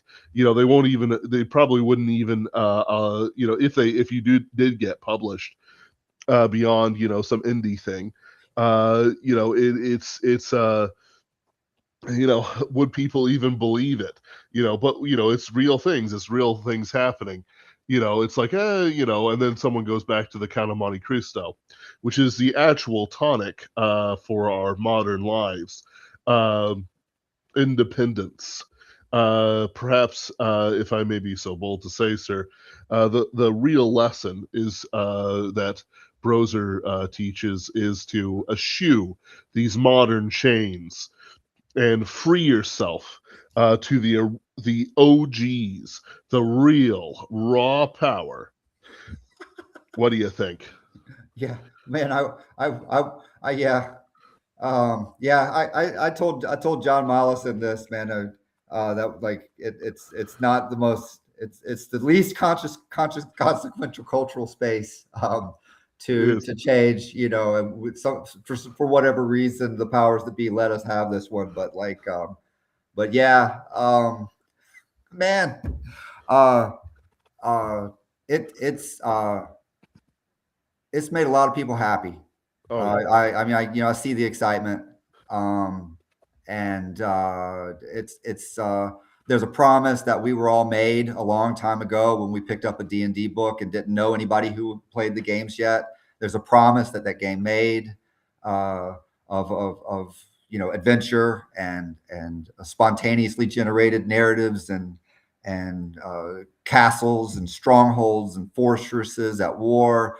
And it took I never experienced that as a kid. I don't think a lot of people have experienced that. There's dreams that were fired in people's imaginations, kindled, that never got paid off, and today for a lot of people, like it's just a reality. It's like, oh man, we got this. We have one thing right. We have like one pure, genuine thing. Like, we've got it. We got it. And with everything else, I mean, it's nice that there's something so simple, a joy so simple it costs you nothing to get involved with it. It's a piece of culture that was lost to mankind starting around 1980, 1981. But we took it out, we dusted it off, we figured out how it worked. We figured out how to make it work better. We figured out a way to express how the things with it that is replicable. And no, the world is a better place. There's the old hymn, brighten the corner where you are. You know, like maybe that's all some of us can do anymore. You know, but we, you know, that's all we did. We were locked down in 2020, and we started this project then, and there was nothing else that we could do. Like we're talking a complete lack of freedom, and day upon day of horror and wonder about what terrible thing was going to happen next. And this was at that time of life when you would walk through your neighborhood and you would see someone, you're like, gosh, I haven't spoken to you know, a human being in so long, and you start you think, oh, you know, you meet someone and oh, they pull away from you because you might have the plague, or you see someone on a trail in the woods, and oh my gosh, I'm going to have to pass this person. The utter psychosis that daily life was, where you had to like walk in those lanes in the grocery store, or else you're trying to kill people's grandmothers. No one wrote about that. Okay, no one wrote the ponderous Atlantic magazine. Oh, here, you know, let me tell you about the how terrible this experience was in 2020. Like you're never going to get that story. You know, no one's ever going to allow it to be written. You know, if someone actually wrote that story, it would turn the entire world on its head. Like, you know, it would be the end of everything. So no, you don't get great literary fiction. You can't have it. It's not out there. All you get is something by somebody chasing the algorithm, somebody making a knockoff of whatever the latest thing that the critical drinker is outraged about. Right. That's all you get. And you know, if you want one thing that's real, you can have real D&D. But everything else, sorry, no one's got any ideas how to do it. The best you can do is, if you find something, do what Neil Durando said. If you find something that's good, if you find a novel that's good, a book that's good, and it's made by one of these people who are just struggling and they're not getting any oxygen at all. You know they're not getting any oxygen. You know it's not because they're not great people. You need to sit down and you need to write a letter to the publisher and expound upon why it is that this person is a creative genius that deserves more air. You need to do that. That at this stage of the game, that's the only play you have. I hope more people do it. If you're finding these people, start a blog where you sing their praises in a coherent way, in a way that can help me find these people. You know, I gave up on that years ago. If somebody else is doing that work, I mean, please, you know, get the word out, guys. Spend some time talking about reading and what's great to read, instead of talking about the next thing you're selling. Please, I think these incentives that you're operating under are working against our ultimate goals here. So please rethink your strategy, guys. Absolutely. Yeah. No one's ever as good as they think they are, and quite frankly, it takes other people to really bring out the true worth. I find as I'm diving into literary fiction, some characters like Gene Wolfe haven't really done it for me, but others like Borges certainly lives up to it.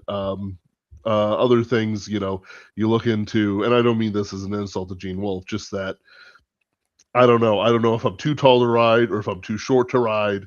Something's not vibing with me on Gene Wolfe. His prose is beautiful though. It's you know, the modern man, you know, I was working during the time of the COVID-19 pandemic, in public. Actually, I worked for since I live in St. Louis, which they are desperate to not have as the imperial capital of the region, but the Midwest Fed is here, so losers. Where you had people like desperate to have the rules followed, but also they get insulted if you followed the rules. So it was a particularly schizophrenic time where fortunately I worked for a group that just simply did not care until they were sued by the St. Louis County, or almost sued, I should say. So it's like, even the experience of these quarantines is radically different person to person. No, no, no. Walmart at my town hired bouncers. They Yes. hired bouncers to stand at the front to intimidate you into complying. Oh yes, I believe it. Uh, I actually took up a bouncing job at a bar during that time when they reopened, and everyone was like, "Look, we don't care. Just make sure there's no journalists running around, kind of thing." By the way, they packed out the bars. We're talking, if there was a fight, I'd have to lift people out of the way just to get to the fight to break it up.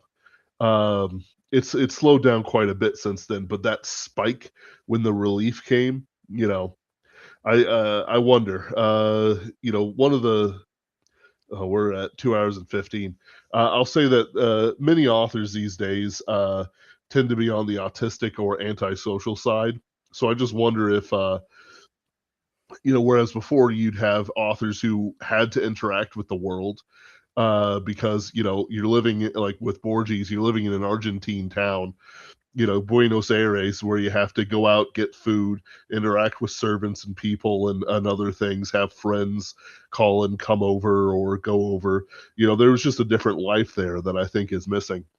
But yeah, I believe, if I may, sir, the novel of the pandemic will go quite simply, all the things we have described now, and then it will end with a vaccine death. And then you will be told that there's nothing you can do. Uh, of course, that's without fantasy. The fantasy is, of course, me hunting down Anthony Fauci like a dog and eating his entrails live on TV in a bacchanal of blood and orgiastic energy that will heal the world, though not in the way everyone wants. It's interesting that you say that. It does take, I think it would take a real genius to figure out the proper superversive ending to a novel like that. It's something that even, what's his face, Aldous Huxley couldn't figure out when Brave New World. And he said it himself. Like, he talked later that was one of his regrets with the book, is that he never wrote in a way out of the system, and that he always regretted that. Unlike George Orwell, who was writing a satire, the whole point was that there wasn't going to be a way out. But that was not Huxley's point. He couldn't figure it out. And I think it's the same thing, where it's like, I think it would really take someone with vision to propose a way out, Yeah. I don't know. Man, I don't even know. I might not be that guy. Yeah, no, the world today is weirder than I can imagine. It's like Rip Van Winkle, like that like he came into a cakewalk, like that was that wasn't that big of a change, and it makes a big deal about it. But yeah, no, this modern world that we live in, I don't understand it at all. I don't understand it at all. That's fair. So anyway, we've been talking for quite some time. You've been a fantastic guest. Those who are listening, we have about 200 listeners across different platforms. Do check out and support the Kickstarter. We already have some people throwing a few ducats your way. Let's hope to break $10,000 so that we can get you blogging again. You have no choice. You will get in the blog minds. What's that thing?